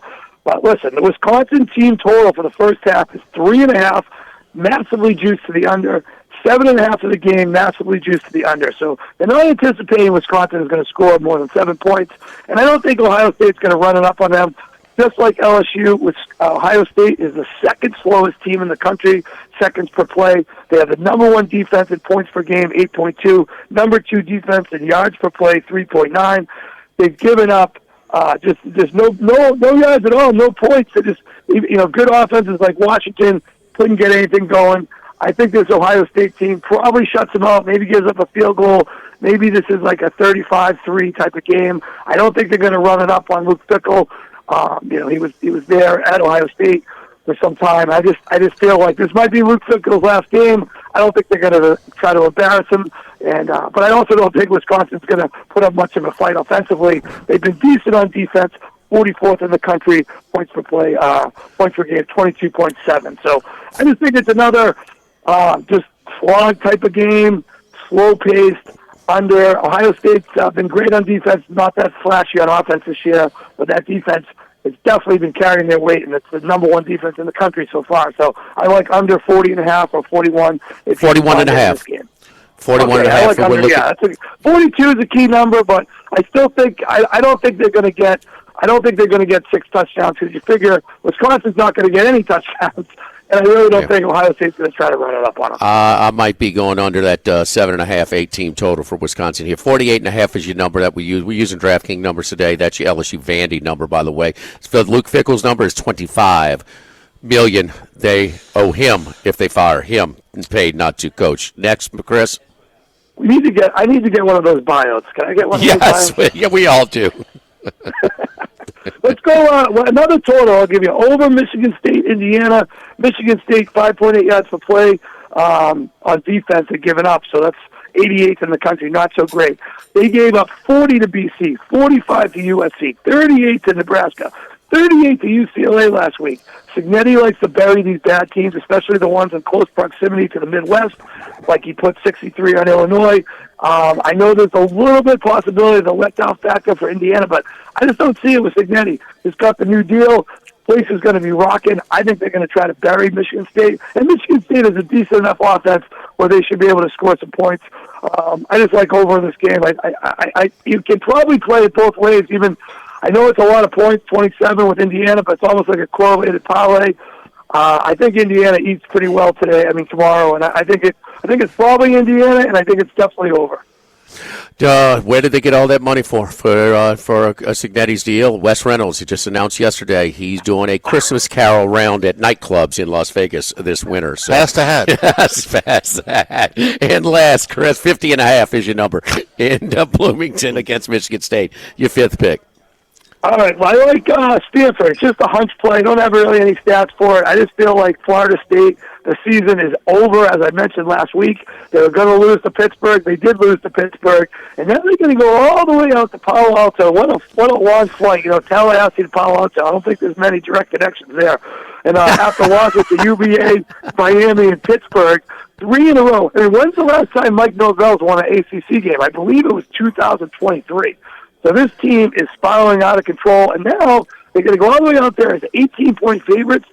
I'm not so sure. I mean, Stanford's 2-0 at home, wins over lousy BC and San Jose State, but they played a pretty good game last week. Deceptive score. They lost 34-10 to SMU, but there was a pick 6 or a fumble 6, and then SMU got stopped at the 1-yard line at the end of the game. The game was a lot closer than the score indicates. I think Stanford is up for this game. It's pretty cool to have FSU come out there for the first time. I don't like the mojo of Florida State, and I think the season just it was already off the rails last week, and I think it's really going to be off the rails this week. And I think Norvell's probably on his way out soon. If Max was flying American from Tallahassee to Palo Alto, he'd get there for the Cal game. So you got to connect in Atlanta, no matter what you do, right? Yes. And Chris, all right, you're gonna be busy on Sunday cheering on your Patriots, but what's your best NFL pick this weekend? Well, I definitely feel like the Patriots are going to win, but that wouldn't be my top NFL play. Let me think. My top NFL play is going to be. Oh my God! You've been giving us totals. Oh man. I know. Okay. I'll give you my top NFL play. It's not Sunday though. It's Monday night. Let's go Tampa and Detroit over. Detroit has absolutely nobody left in the secondary. And now Branch with the suspension from the punch the other night in Kansas City, they're just decimated. And I know Baker has no receivers, but it seems not to matter. They put up 30 points every game. And I know Detroit's going to put up some points off that loss against Kansas City. So my top pick will be over 52.5, Tampa and Detroit. All right, Chris, have fun, man. Send picks. We're interested. Yeah, it's not really an SEC venue. It's Vanderbilt. They're trying to. Oh. But, hey, listen. I remember when I was applying for colleges, they said that you had to be good looking to get into Vanderbilt. You had to send a headshot, a picture. So I'm looking forward to seeing what I get to see tomorrow. We are in the LSU section, so it might be a little rowdy if I'm rooting on my Vanderbilt money line. Last time the Tigers played in Nashville, 2019, they did run out of beer before halftime. So store up some airport bottles, my man. Be prepared. Have fun, Chris. All right, have a great weekend, guys. All right, don't forget our friends at United Community Bank with locations from Baton Rouge to Golden Meadow. We've been serving the people of Southern Louisiana for over 50 years. You know, running a business can be difficult enough without the right relationship with your bank. With United Community Bank's local business bankers, you're not just a number, you're a partner. Contact Prentice Wilkes, Heath Meir, Nicole Glover, Hunter Creed, David Campbell, David Henry. See how we can help your business today. United Community Bank, member FDIC, equal housing lender. I applied to Vanderbilt. They sent me a very nice rejection letter. It said, "Ha, good one." I did. Kidding, right? I spared them the time. Yeah. To save the postage. Live at lunch here from Ruffino's. Log of the Week Friday presented by Tex Morris at Edward Jones Investments, 104.5 ESPN Baton Rouge.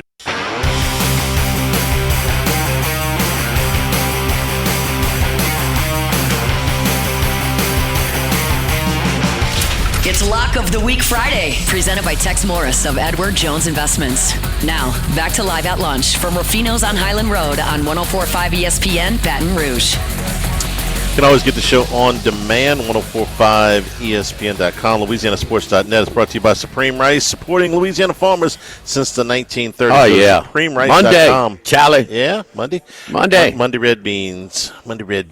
Yes. You were talking about Luke Fickell when Chris gave us a pick on the Ohio. I mean, State, how's he going to Wisconsin survive? Under. No, but let's test your theory this week. They're at home against Ohio. Your theory being that the embarrassing loss at home. Yes. Okay. Well, so they got embarrassed last week against Iowa. Theory's got a little ammunition.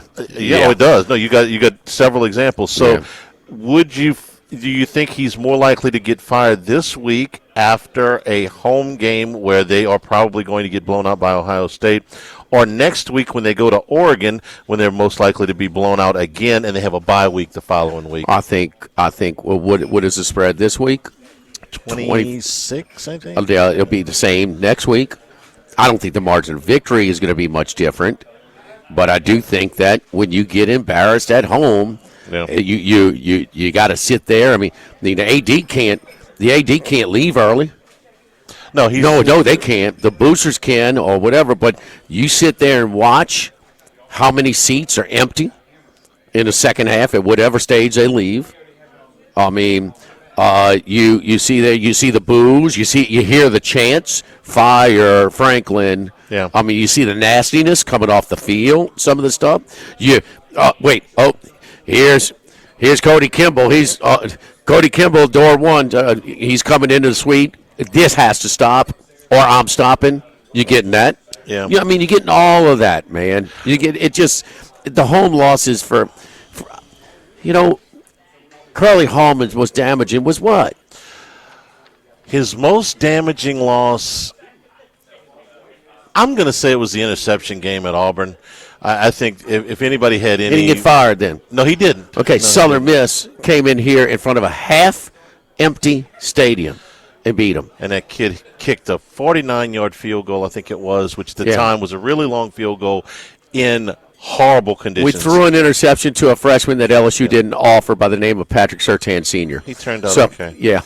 And I was at the first half of that game. I was still a student. First half? Yeah. I left. We were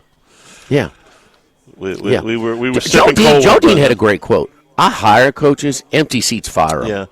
I mean, that's a great quote. I mean, that's... And you make a point because much later, probably 2 years later, it came out, Joe Dean said, if he had beaten Southern Miss, I could have kept him another year. And I really thought that win or lose, that game didn't matter, that he was going to be fired at the end of the season. But I was wrong because if they had – and look, Southern Miss won that game, I think it was 19-17 on that field goal. Yes, they were down 1 or 2 and they won by 1 or 2, wet. yes. It was just it was freezing. Awful conditions. Yeah. And that kid made that field goal, and years later it was like, thank God. No, I gutted it out at Ivars. Yeah. You're a trooper, man. Yeah. The amount of jobs that are either already open or about to open, okay? So we've already got Penn State. We've already got Arkansas that are open.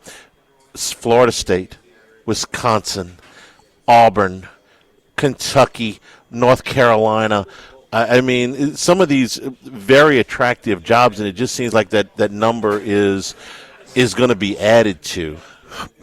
You are leaning on your boosters more than ever. The boosters drive this, okay? And so the boosters were given more. They want more. You don't want to walk into the, into the finest steakhouse and get a piece of crap meal. Yeah. You know, I mean, it just, you don't want to, I mean, so, there are going to be more guys getting fired left and right. The crazy thing is, then we're talking about all these, okay, so what Indiana is doing right now, I mean, that might be a bad example, but who is it a lock that Cignetti can sustain a success when the schedule gets a little tougher? No, nothing's a lock, right? No, it's not.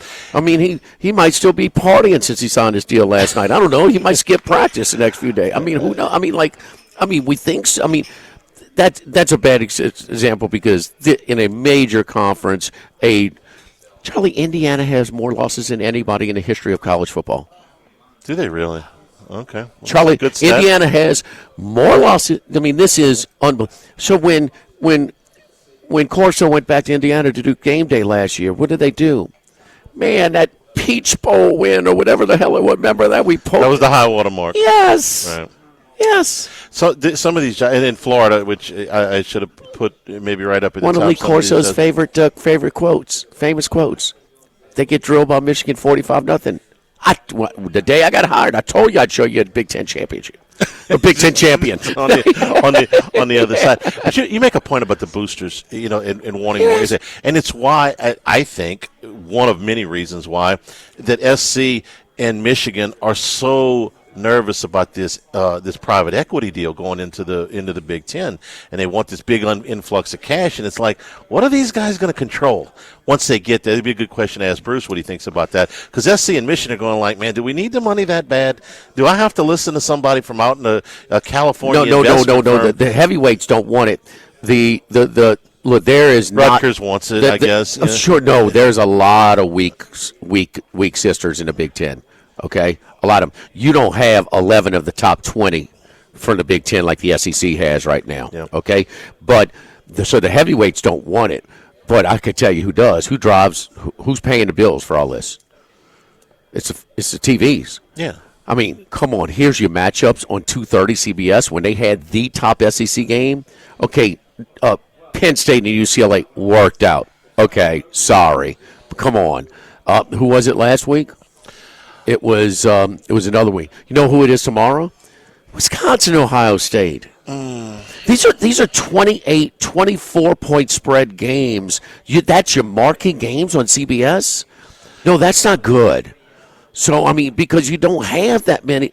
I forget who it was. It's they're dealing with Fox, CBS, and NBC, and all trying to get really good games. Well, CBS is. Oh, it was Indiana, Oregon last week. Well, that was good. Yeah, you got a great one there. No, that wasn't Fox. I thought it was Fox. No, you're right. That was Fox. That was Fox. But I mean, they got deals with all of them. Well, I know, but like CBS is really. But that was a 2:30. That was a 2:30 game. It was a 2:30 game. Yeah. Okay, but it's been rough. Okay, it's been rough, and so it will help the weaker programs. It will level the playing field. So at what cost? I think is what scares the hell out of everybody. What kind of input are they going to want? Well, LSU doesn't want that kind of stuff. I asked Scott Woodward about it. I asked Scott Woodward about it, and he was like, no. We're fine. And he didn't mean we, LSU. He meant we, the Southeastern Conference.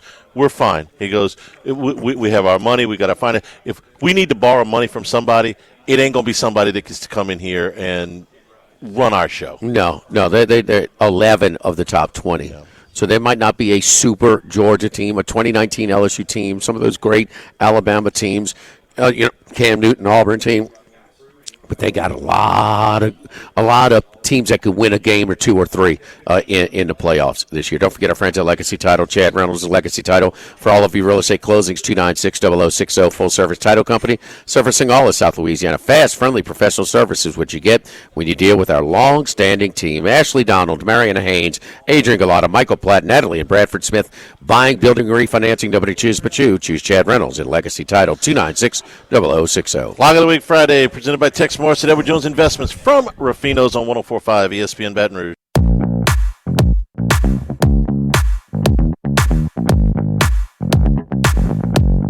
It's Lock of the Week Friday, presented by Tex Morris of Edward Jones Investments. Now, back to Live at Lunch from Rufino's on Highland Road on 104.5 ESPN Baton Rouge.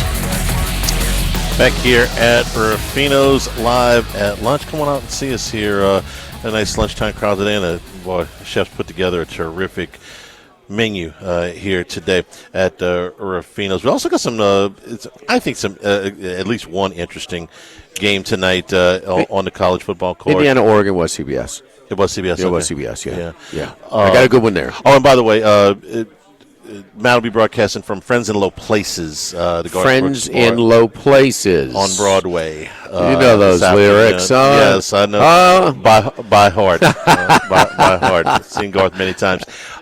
Louisville and Miami tonight is interesting to me just because I'm watching.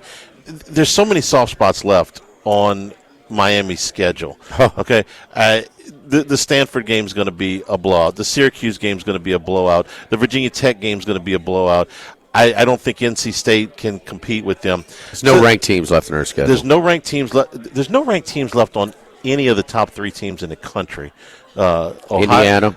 Indiana, Ohio State, and Miami. No ranked teams. No ranked teams. Not top 15. No ranked. So for Miami, this is one of the. I mean, the game at Pitt at the end of the season, if the freshman quarterback's still humming, it could be interesting. And maybe at SMU will be a little tricky, but I think they win both of those games. So we're running out of spots where we can see what Miami, if they've really got the goods. I think they do. But we're not going to get to see them in many marquee matchups at all. Notre Dame, Florida State is not a test. All of those are good games. Only one of them is going to be ranked at the end of the year.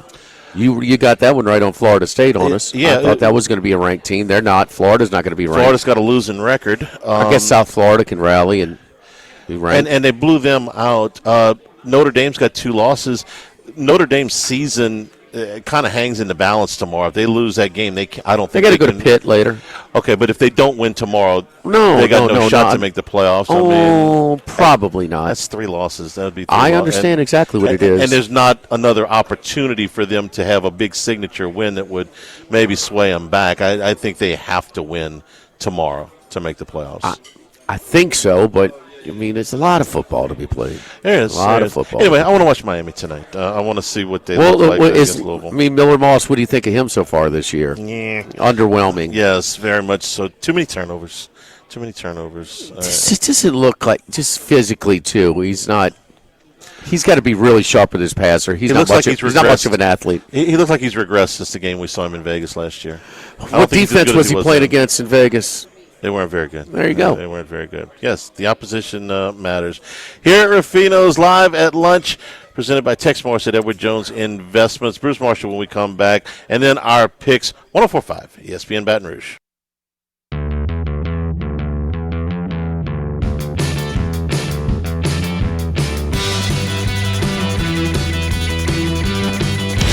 He's out there somewhere in the world. Maybe even your local sports book. Can anybody help us? Let's bring in Bruce Marshall. Bruce, what comes to mind when you see Penn State firing James Franklin and eating $49 million? So just take it from there, Bruce. Jimmy Sexton has cost public education more money than maybe anyone in the history of the United States. Because these are his buyouts, and it's crazy. But apparently, Penn State isn't having to pay this all in one lump sum. to Franklin, like some of Sexton's other deals, and we can talk about some of those in a minute, and one that might be coming up with Mark Stoops. But I don't know, Jimmy, if I've ever seen a situation unravel as quickly as it did with Franklin. I mean, 3 weeks ago, if you said, and when Penn State's getting ready to play Oregon in a game that may, top 5 battle in the polls, like 3 weeks from now, Franklin's going to be fired, you would have said that's impossible. But that's the reality now in college football. This stuff is happening, and every week this stuff. The other thing too, Jimmy, for years, I could count on my one hand the number of college coaches that were dismissed during the course of a season. And I think the first one I really remember was when Ole Miss got rid of the Kennards, Billy and Bruiser, the coach and AD. Johnny Vaught, in the closest to a military coup I've ever seen in college sport, came back in power in '73 after they lost the game to Memphis State, as it was called then. Frank Kirsch got pushed out at Arizona State for punching that punter, Kevin Rutledge. Lawsuit, as in the middle of '79, he got forced out. Frank Broyles fired Jack Crow, Arkansas, early in �92 when he lost that game with the Citadel. But for decades, that's about all I can remember during the season. Now we're getting, a couple of these a week. It's just a new crazy era here. This used to be just an NFL thing, firing coaches in the middle of the season. Now it's very much a college thing. This is, what did Du Bois, Fayette, Mount Alto, New Kensington, Shenango, and Wilkes-Barre, and York. Those are Penn State, it's like UCLA. UCLA is University of California at Los Angeles. So UCLA, University of California at Los Angeles, has to pay a fee because to Berkeley, because they had a landing spot in the Big Ten, and Cal Berkeley did not. So more strain financially for that athletic department. But those are Pennsylvania State University branch campuses that are closing after this fall because of declining enrollment and financial pressures.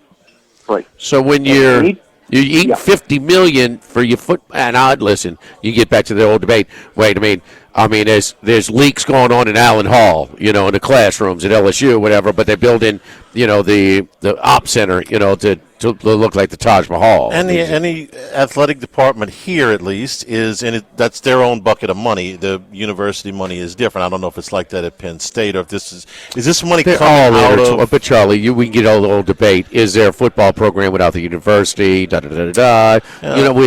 It's just kind of the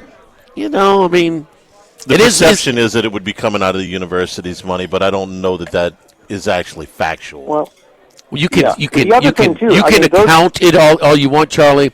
They're connected. You think they went and got $50 million out of the chemistry department or something like that, or they got it from boosters?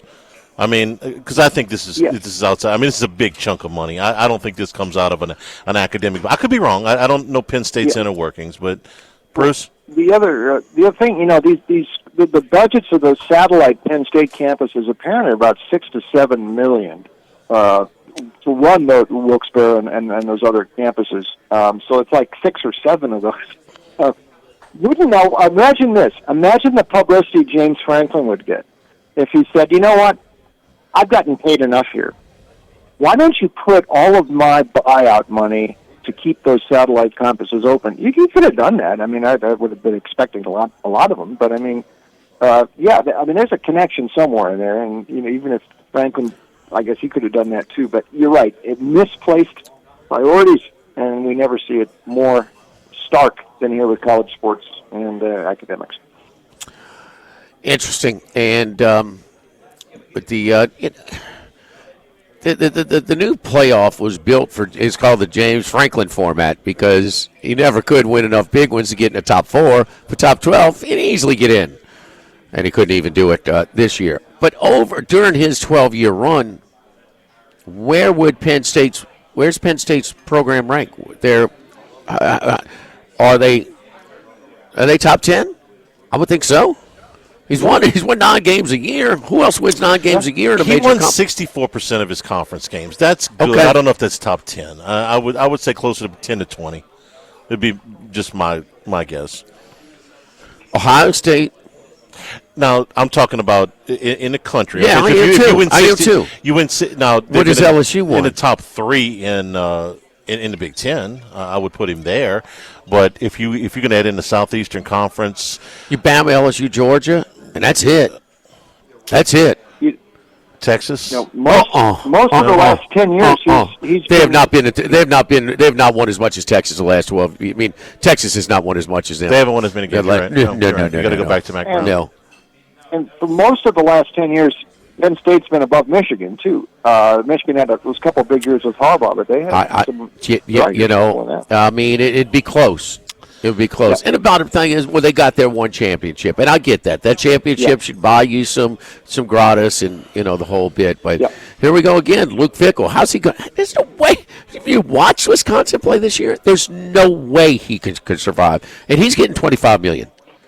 He's getting $25 million. Can Wisconsin write that check? Well, somebody's going to write it because I don't think he's going to stick, and he might be the next one to go. The other thing is, I mean, some of these, it just didn't figure that this stuff would unravel so quick. And Fickell in particular, I mean, they have just not gained any traction there. And each week we're getting some of these. And, there's a chance he may not last the whole season either. By the time we get to late November, I mean, we might have 20 of these guys lose their jobs during the season, and that would be completely unprecedented. But that's the direction it's going. You're paying the players. The booster fatigue is something that it's a new term. Now, how long have we been using that term, Charlie? About 3 or 4 years, huh? The booster fatigue. It got there. They want more for their money. You ask it more, they want more. Salary. You can't have it both ways. And Fickell, is a great example. The one that gets me is Norvell. 2 Februarys ago, they gave him that massive extension. Yes, multi-year extension. How much they owe him? 85% of his remaining contract comes out to $72.7 million. Wait, they owe him $72 million?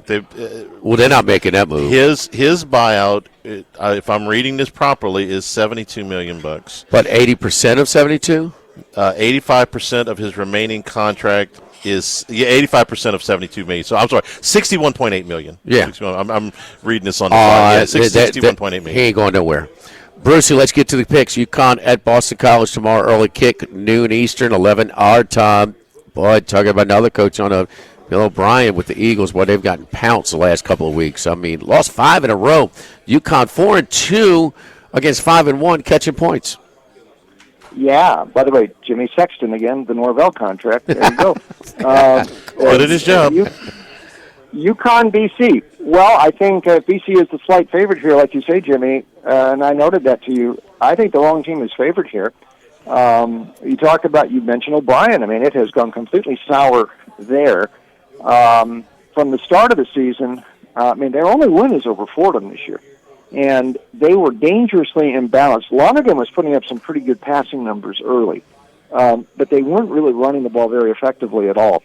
And in recent weeks, they've started to take some defensive injuries too. And that was one of the concerns BC had coming into the season. They were thin on defense, and the depth was going to be an issue. And it has really come home to roost.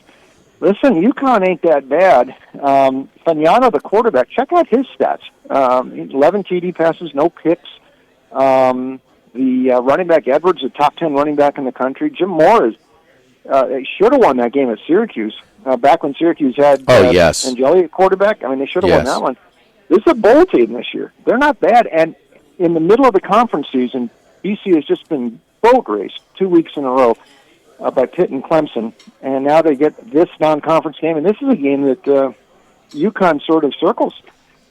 wrong team's favorite. I think UConn's going to win this one, and I will take Jim Mora tomorrow up at Chestnut Hill. All right, prime time in South Bend. Wonder if this old rivalry is going to go by the wayside. USC's whining now about having to play this game now that they're in the Big Ten. Notre Dame's already lightened their schedule enough. This is the last ranked opponent projected the rest of the way. Pitt could get back into when they go to Pittsburgh later in the year. Notre Dame at home 9.5 against USC. Did USC actually out-physical Michigan? They certainly outrushed them by almost 2-1, about over 100 yards. Can Lincoln Riley's weakest link finally be getting better? Irish 9.5 at home. Yeah, maybe. I think I was off base on that last week too. Michigan just doing it sort of with mirrors, and I think they just sort of got exposed last week. But you're right about this series. It could be on life support here. It's not scheduled not contracted beyond 2026, and there's even some question about next year's game. And there is not one USC fan that I know who is happy about this. I mean, they're mad enough they're still upset about the whole Big Ten thing. And their trip to Cal and Stanford every year, or Stanford, is now gone, and now they're going to move Notre Dame off the schedule. Not a popular move, but that's the way it's going, and that's what SC is going to do, I think. So I think let's enjoy this while we can. I do think Notre Dame, I tell you, one of the developments of the year, so much has gone on in college football, and a lot of Notre Dame, the air we've spent on talking about Notre Dame were on those first two losses. But think about that. Those two teams are, two top 5 teams, still undefeated, and those were plays right at the end of each game. Notre Dame could have won those games, both. C.J. Carr has matured so quickly at quarterback. It's hard to believe. I mean, how good he's become by mid-season of his first year as a starter, as a redshirt Frosh. And the defense, dare say, has played much better since Marcus Freeman got a little bit more involved. We thought they were going to miss Al Golden, and they did first couple of games, but they have tightened things up considerably in recent games. And I dare say this is a top 12 team.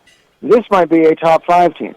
If they keep winning, they're going to be in the playoff. I don't know if they can get there if they drop one, and this is maybe the most likely game they could lose, though, like you said, Pitt is there. But I think USC, Notre Dame is a lot better than Michigan. And SC has not won there in 14 years. I don't think it changes. There may be some rain there tomorrow. But I don't think it's going to slow Notre Dame down, and I also don't think the scoring is going to slow down. SC can move the ball pretty well. So the total, I don't think, is high enough here. Notre Dame and an over for me in this one tomorrow in South Bend, and let's enjoy this series while we still can. The one that reminds us that assisting the runner, abating the runner, used to be a penalty in football. I don't see how this tush push is going to survive another year after what they did last game. But anyway, Notre can't grow the grass extra high now, Charlie. They're playing on field turf. So that's out for Notre Dame in this matchup against USC. Let's move on and go to the annual showdown, which the SEC says we're going to see every year. The roots in the Southwestern Conference, Arkansas and A&M, played in Dallas for so many years, or Arlington, and how's Arkansas going to screw this one up this time? This time they're going to do it at home. Bobby Petrino in his first game, he coached as interim coach, nearly 500 yards of offense, backdoor covered, lose by 3 in Knoxville last week. A&M, their defense holding opponents the last 3 conference games, 2 of 35 on 3rd/4th down. But now they travel on the road. All of that winning and all this run was done at home. A&M 7.5-point road favorite at Fayetteville. Yeah. Well, I thought Jerry Jones, this is going to be forever. This game is going to be in Arlington at his stadium. I mean, that was like his showcase college game. And, man, we're going back to the home sites for this year and moving forward. Arkansas seemed to find ways to blow this game almost every year. The only one I remember, 24 years ago, they got A&M once when Pittman had that really good year in 21. But that's been about it. They found other ways to lose. I mean, Jimbo even won most of his games against Arkansas. I wonder, you look at the total offense stats nationally.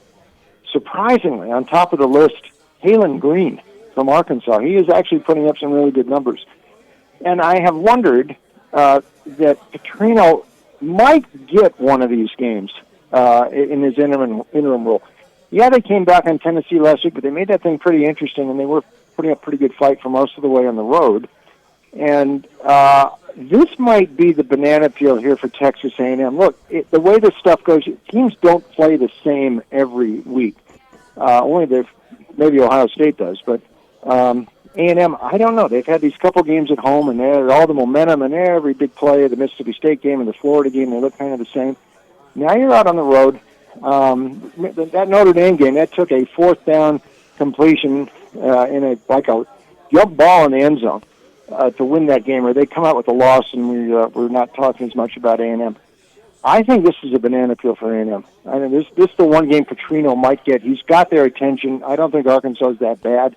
And if A&M slips up just a little bit here, they're going to have trouble this week. I'm not sure Arkansas wins this game, but I'm going to give Petrino my one shot. I said I was going to do it once with him. This is the spot I'm going to do it.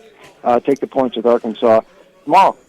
Charlie likes that side as well. And look, 5 of 6 they've covered. The one they didn't cover, they're up 7, and KJ Jefferson reaches the ball over near the goal line. A 99-yard scoop and score tied it up. They did not cover that game. Arkansas plus 7.5. Let's move along swiftly. We're up against the break, Brucey, but Texas 12.5 on the road against Kentucky in this letdown spot maybe for the Longhorns. You wondering the buyout? $38 million from Mark Stoops if they would let him go. Yes, and I hear he is not going to negotiate that down one iota, and I think this is one of these Really? Texan specials where they got to pay it all. This is like he did with Chad Morris at Arkansas and Malzahn at Auburn, so this is the next one coming up here. And I don't know whether Kentucky's going to be able to stick around here. Calzada we thought he might come back in the lineup at the Georgia game. He didn't. He's had that shoulder injury. I don't know how much difference it makes. Cutter Boley ain't cutting it, no pun intended. This is not an SEC caliber offense. They haven't won an SEC game in more than a year. I think this is a bad situation at Kentucky. I'm willing to take a lead with Texas. Yet you're right. It could be a little flat spot after Oklahoma, or it could be the takeoff point for them. And this defense really stiffened up after that bad game at Florida. They really had Oklahoma tied in knots last week. Archer's starting to make a few more plays. I think this is like 31-7. Written all over it. I'm going to take Texas. I'm going to lay the points in Lexington tomorrow. All right, Maction, Ohio at home, 10.5 against Northern Illinois. Jimmy, Northern Illinois, and maybe with UMass too, because they're also in the MAC this year, they deserve a special category, I think, for terrible offenses. These are the worst 2 offenses in the country, and the Northern Illinois is swimming in that pool with UMass. So it tells you where this thing has gone. They do not have a quarterback. Thomas Hammock's teams have usually been able to run the ball fairly well. This team isn't even running the ball that well. They are scoring barely 10 points per game. And he switched to a freshman quarterback. They couldn't even beat Eastern Michigan last week. You catch Ohio U off a bye, and they played their worst game of the year against Ball State before that. But this is a team that was within 7 points of Ohio State in the third quarter earlier in the year. They still got Parker Navarro, balanced offense. They can run. And they're off a bye, off a loss, and still one of the better MAC teams. I think this is a stick out in the MAC. I'm going against Northern Illinois. They don't have any offense. You could maybe make case under 2, but I think a better case just Ohio U. Let's take the Brucey, the only time growl. Bobcats minus 10.5 on the way out. The only time you've been to Tiger Stadium. You came to see the Vanderbilt Commodores. You have some connections there. You get some information. What is the feel and maybe some insight on tomorrow's game? Because nobody around here wants to hear, oh, no, losing to Vanderbilt on any circumstance is not acceptable around here. They don't want to hear it. But, man, Vanderbilt is putting their money where their mouth is, finally, with some money support behind it, and it's showing in this new era of roster building in college football. And they got the right guy as a GM. Barton Simmons knows what he's doing. He works in good concert there with Clark Lee. So they have upgraded the roster. You know, I got records going back to the early 50s, and I can't find once when Vanderbilt was ever favored over LSU. Also, I can't find when Vanderbilt had been ranked 4 straight weeks like they have been now.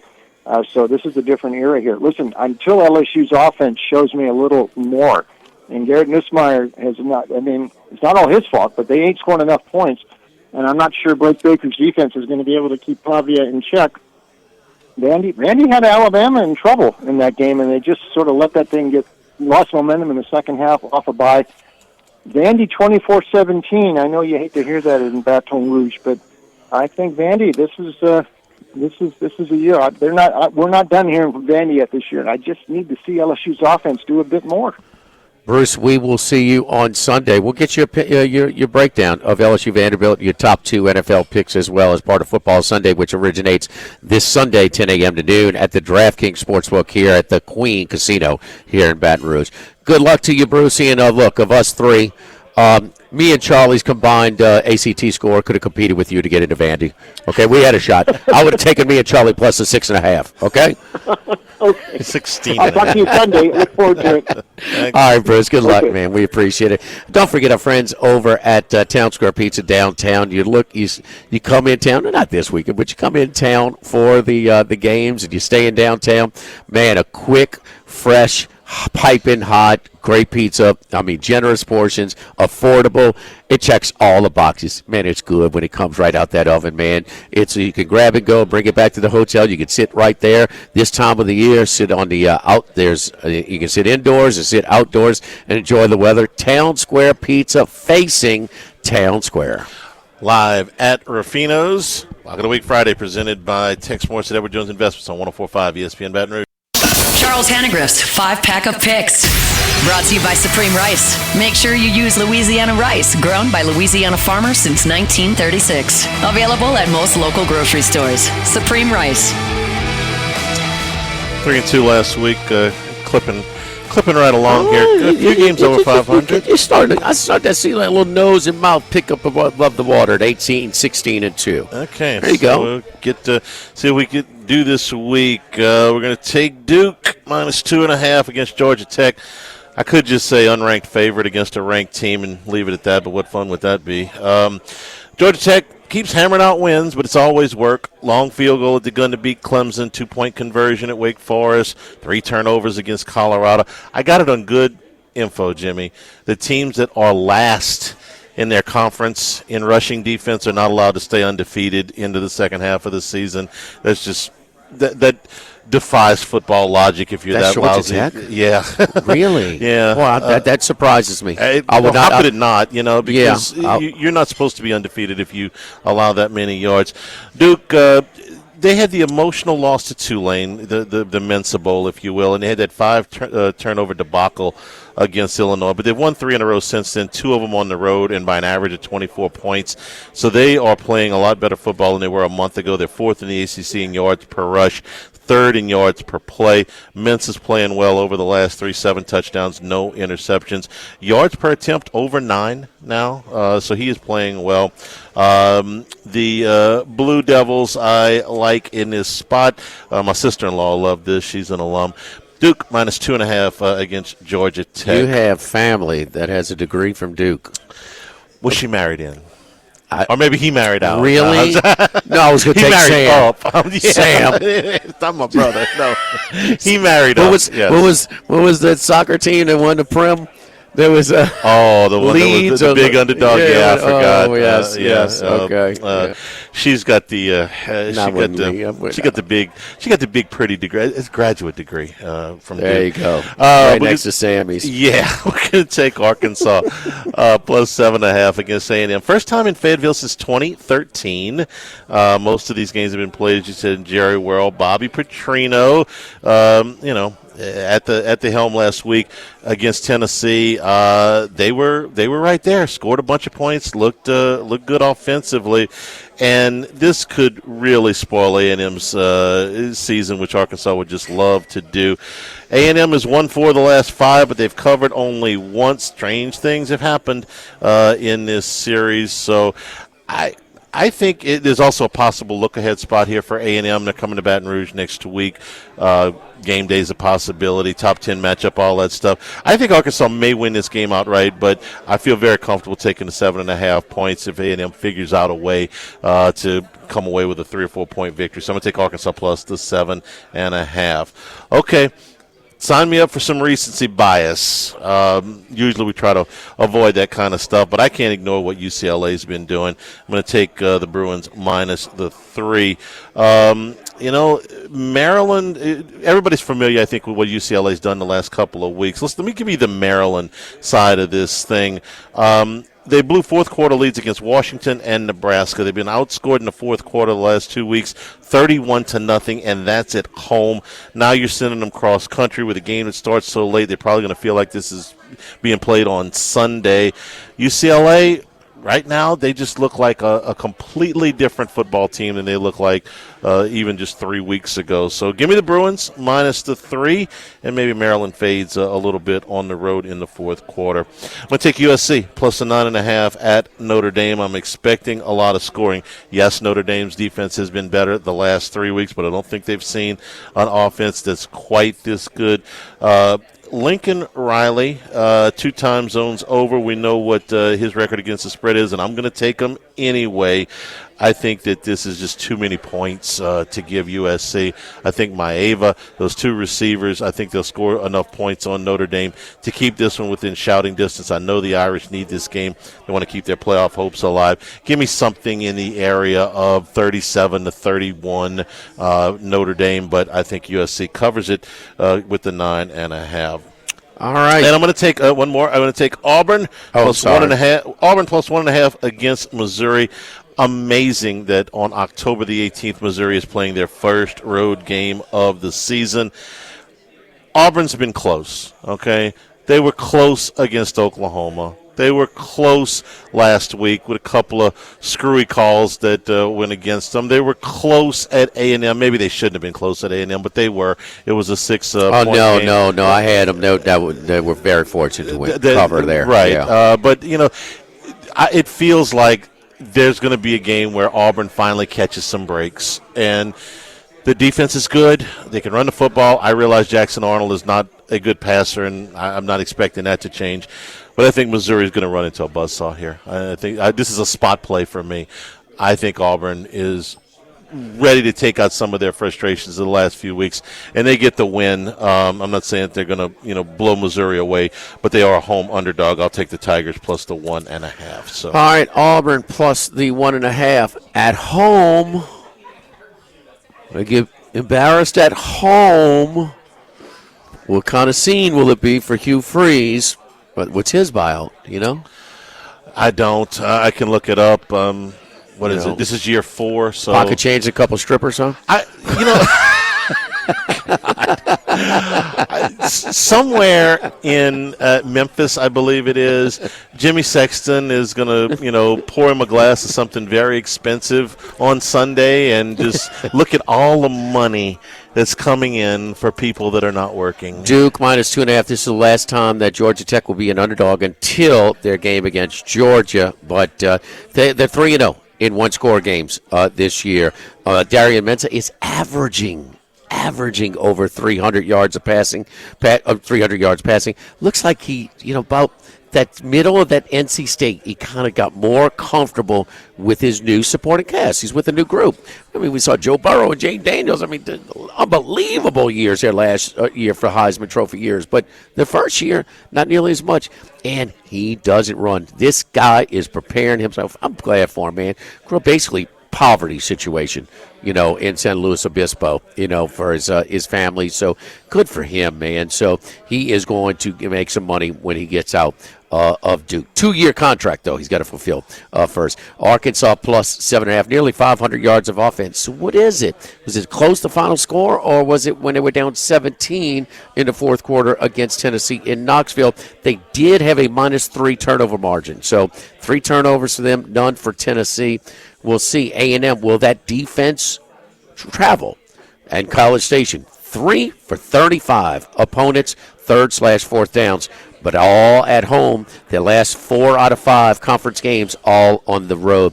UCLA -3. The intriguing part, you talked about it, Charlie, what was their power rating to start the year? It wasn't great, and then they went like 0-4, but then the last 2 games have been unbelievable. Has it surpassed it? It should. I mean, it was driven really. You can't lose by 30 at home to New Mexico and let them rush for 300 yards. I've seen New Mexico. They're bad. So you can't do that. That's when they fired Deshaun Foster. But, man, I don't think this – it is unbelievable. The coaching with Neuheisel putting – and, look, his dad's looking at film for him and stuff, man. They got it going on right now. But I cannot believe in-season transformation from Nico. He throwing. I know he can run, okay? But throwing the ball, more touch, more accuracy, the touchdown to the tight end, a long pass on the slant and flag. I mean, different guy. You see Your favorite Buddy Diliberto angle? Starting center for Notre Dame is He out. is out. You failed to mention Ashton Craig is I'll his name. complete your sentences for you, Thank sir. you. Yes, I indeed. knew I forgot to say something. And That's USC showed some signs of physicality. They Yeah. outrushed Michigan 2-1. You know, we know they can throw it. Maeva, I'm surprised. I watch him at UNLV. I'm surprised Lincoln Riley. Lincoln Riley's still a sharp offensive mind. And then the Auburn Tigers. So even Scott Van Pelt last night was really, really, bent out of shape on that. He gave out his winners picks last night. Yeah. He was Auburn got to him. It really did. So, Charlie's Picks brought to you by Supreme Rice. Supreme Rice. What we going to do, Charlie? Chicken or fish this Monday with the red beans and rice. The Holy Trinity, Charlie, gobs of it in the slow cooker, which is? bell peppers, onions, and celery. Yes. So Okay, throw that celery in there. right. It cooks overnight, man. It just blends into it. You talk about maybe throw a little garlic in there. Heavy season, whatever. If you use the Iverstein farm season or the Tony's, whatever it is, and man, if you got an old ham bone, throw that son of a gun in there too, man. The brome, it talk about good. And the Parball rice with Supreme Rice. I love it. It's every Monday. RB&R Rice Day. Ain't just hold the mayo. It's at the Odd House too. And it's only Supreme Rice, which supports Louisiana farmers. Jimmy's Picks when we come back. Lock of the Week Friday presented by Tex Morris at Edward Jones Investments. 104.5 ESPN Baton Rouge.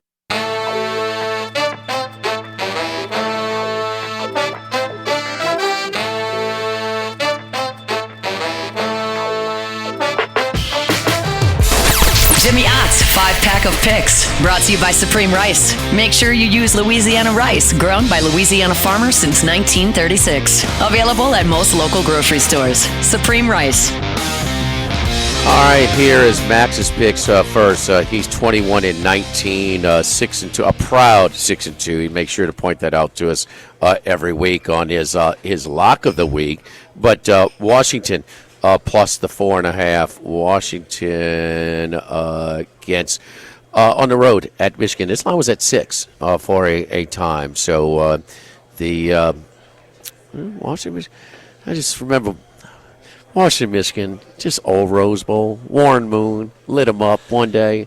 You know, again, I think Rick Leach, the lefty, was the Detroit Tigers signee, was playing for them. They played more recently than that. Those two teams, yeah. I know. Pretty big game a couple years ago. Yeah, the national championship. Yeah. That's the one I was talking about. Yeah. Oh, I'm sorry. I'm stuck, Charlie. Southern Miss. Where the hell is Southern Miss on here? You know, we forgot them.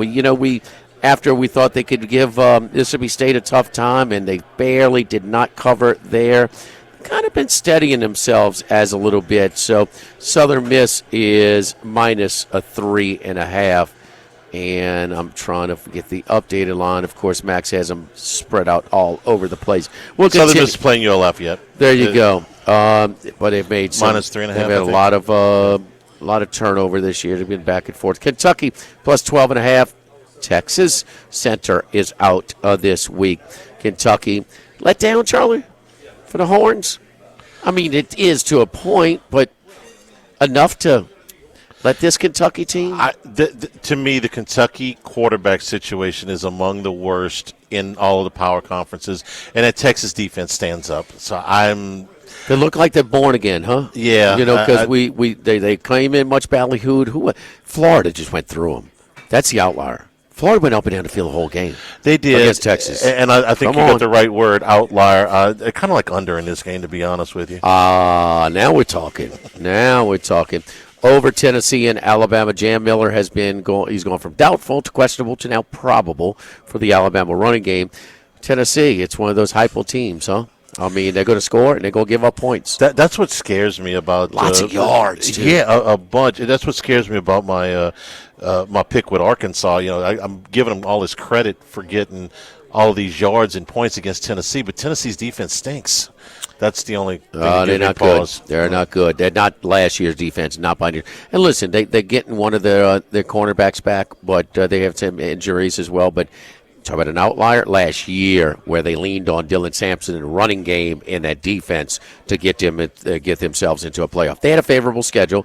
Revenge spot here for Alabama as well, losing a close one in Knoxville last year. That they won, they'd have been in the college football playoff. Cincinnati, Oklahoma State under 55.5 is Max's lock of the week this week. So, boy, Sorsby, he has played really good football. I mean, his only interception was that first game that ended the Nebraska game. Since then, he's been really, really good. Speaking of Nebraska, I hear people, as they mentioned Matt Room, man, he's got a great year going this year. Does he? Does Nebraska have a great year going this year? They have a good record. I don't know that they're a really good best team. Win they're is? Oh, no, I'm just saying the record is good. No, best win is Cincinnati? The Maryland? Cincinnati. Yeah, it's better than Maryland. Cincinnati's better than Maryland. Yeah, Cincinnati, yeah. You think they wish they wouldn't have sold Cincinnati wish they wouldn't have sold that they game? They play at home, they'd have won. Yes. I mean, it's a close game, that close. I'm telling you, the over-under on how many Cincinnati fans is about 11.5. It was unbelievable. Everybody's wearing red. The Kelsey effect there. So that is Max. All right, here is mine. Can I give you some lanyard first? Sure. I got quite a bit. Go ahead. Under Iowa, 40.5 against Penn State.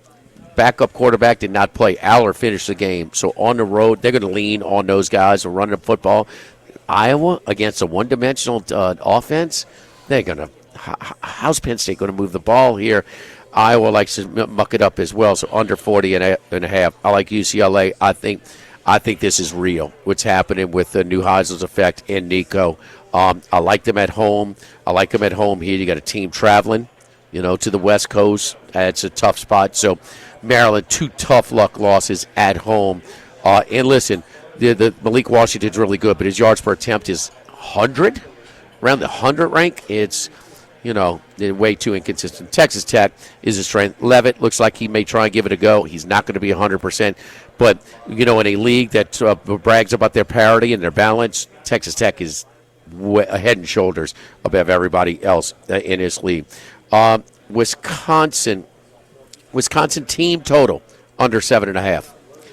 TCU minus the 3 at home. They're just better than Baylor. Baylor's not that good. South Carolina plus points at home. Mateer, he's not 100%. Did they delay his recovery as well by allowing him setback? Yeah. Did they set him back? I've got Georgia against Ole Miss. That's the lanyard, Charlie. Now we'll get to the meat. Auburn plus 1.5. Charlie, here's my hand. Here's the stove. Here it is. Here it is. That was a brutal beat.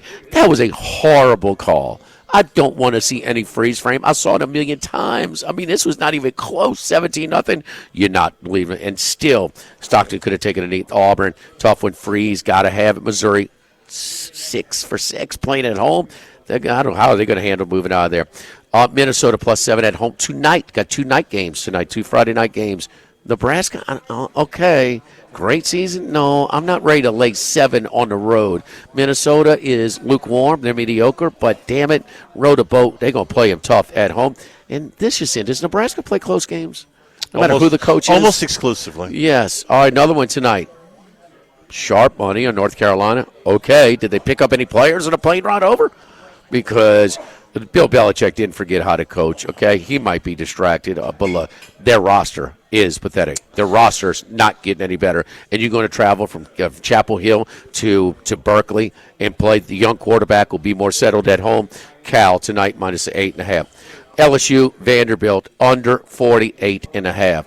LSU has gone under by at least 14.5 points per game.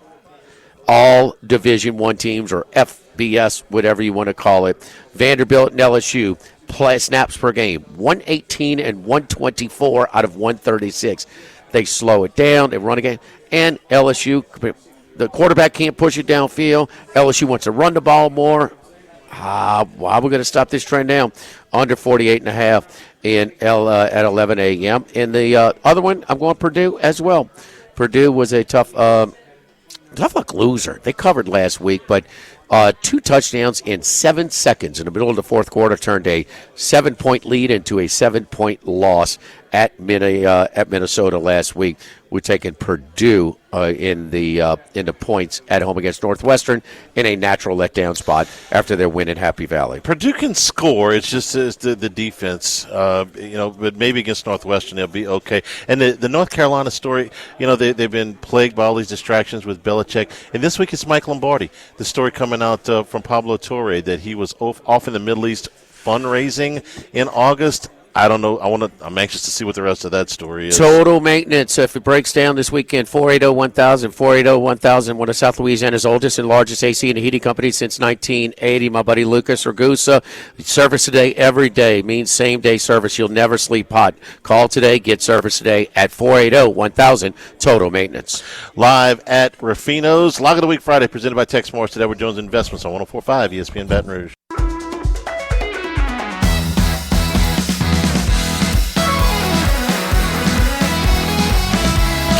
It's Lock of the Week Friday, presented by Tex Morris of Edward Jones Investments. Now, back to Live at Lunch from Ruffino's on Highland Road on 104.5 ESPN Baton Rouge. College edition of Cappers Recap. You heard all of our picks here live earlier in the week. If you missed it, Matt Humans from Veasan likes Louisville, plus the points. Purdue, plus the points. Hawaii, plus 3 or 2.5. Iowa, minus the points against Penn State. Kentucky, and Stanford. Wes Reynolds likes North Carolina, going head up against him tonight. He's got Purdue as well.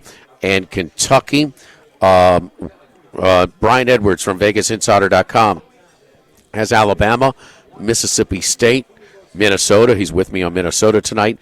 And Stanford. So Chris Massaro, Bruce Moore. Brucey's in the lead this week. Six games over 500. Charlie's 2 games over 500. Max 2 games over 500. I'm 3 games over 500. Massaro is 3 games under 500. But football Sunday. Our Cappers Recap brought to you by Dana Brown at the law offices of O.C. Brown, your law firm for a lifetime. 343-1111. You get in a wreck, man, it's a big enough pain in the backside. So he is going to make it as pain-free as possible and handle everything you need, setting you up with doctor's appointments, negotiating with the insurance company, a lot of things that you just don't know you have to do when this happens. Call my buddy Dana Brown at the law offices of O.C. Brown, 343-1111. Never a charge for that initial consultation. Football Sunday this Sunday, locally here. Come on by and see us. Come on by and see us at the Queen. I'm going to be there, look for a place to watch the LSU game tomorrow. Come on by, man. They'll have it on one of the big screens. They'll have the audio on. There's plenty enough seating in the the main viewing area. They're not going to run out of beer. They're not going to run out of beer. They won't. So, but this Sunday, 10 a.m. to noon, Football Sunday originates from the DraftKings Sportsbook at the Queen Casino. Thanks to our friends here at Ruffino's for being our host for Friday for all of these Tremendous years. host. Yeah, we just love Good job, Ruffino's. This is tradition. Friday at Ruffino's, we love it here. Tomorrow, game day comes your way at 7 a.m. Shorter pregame, longer postgame tomorrow, starting at 7 a.m. On Monday, we will be at Big Mike's at 10 a.m. From all of us here at Ruffino's and everybody back in the studio, have a great weekend, everybody, and stay tuned.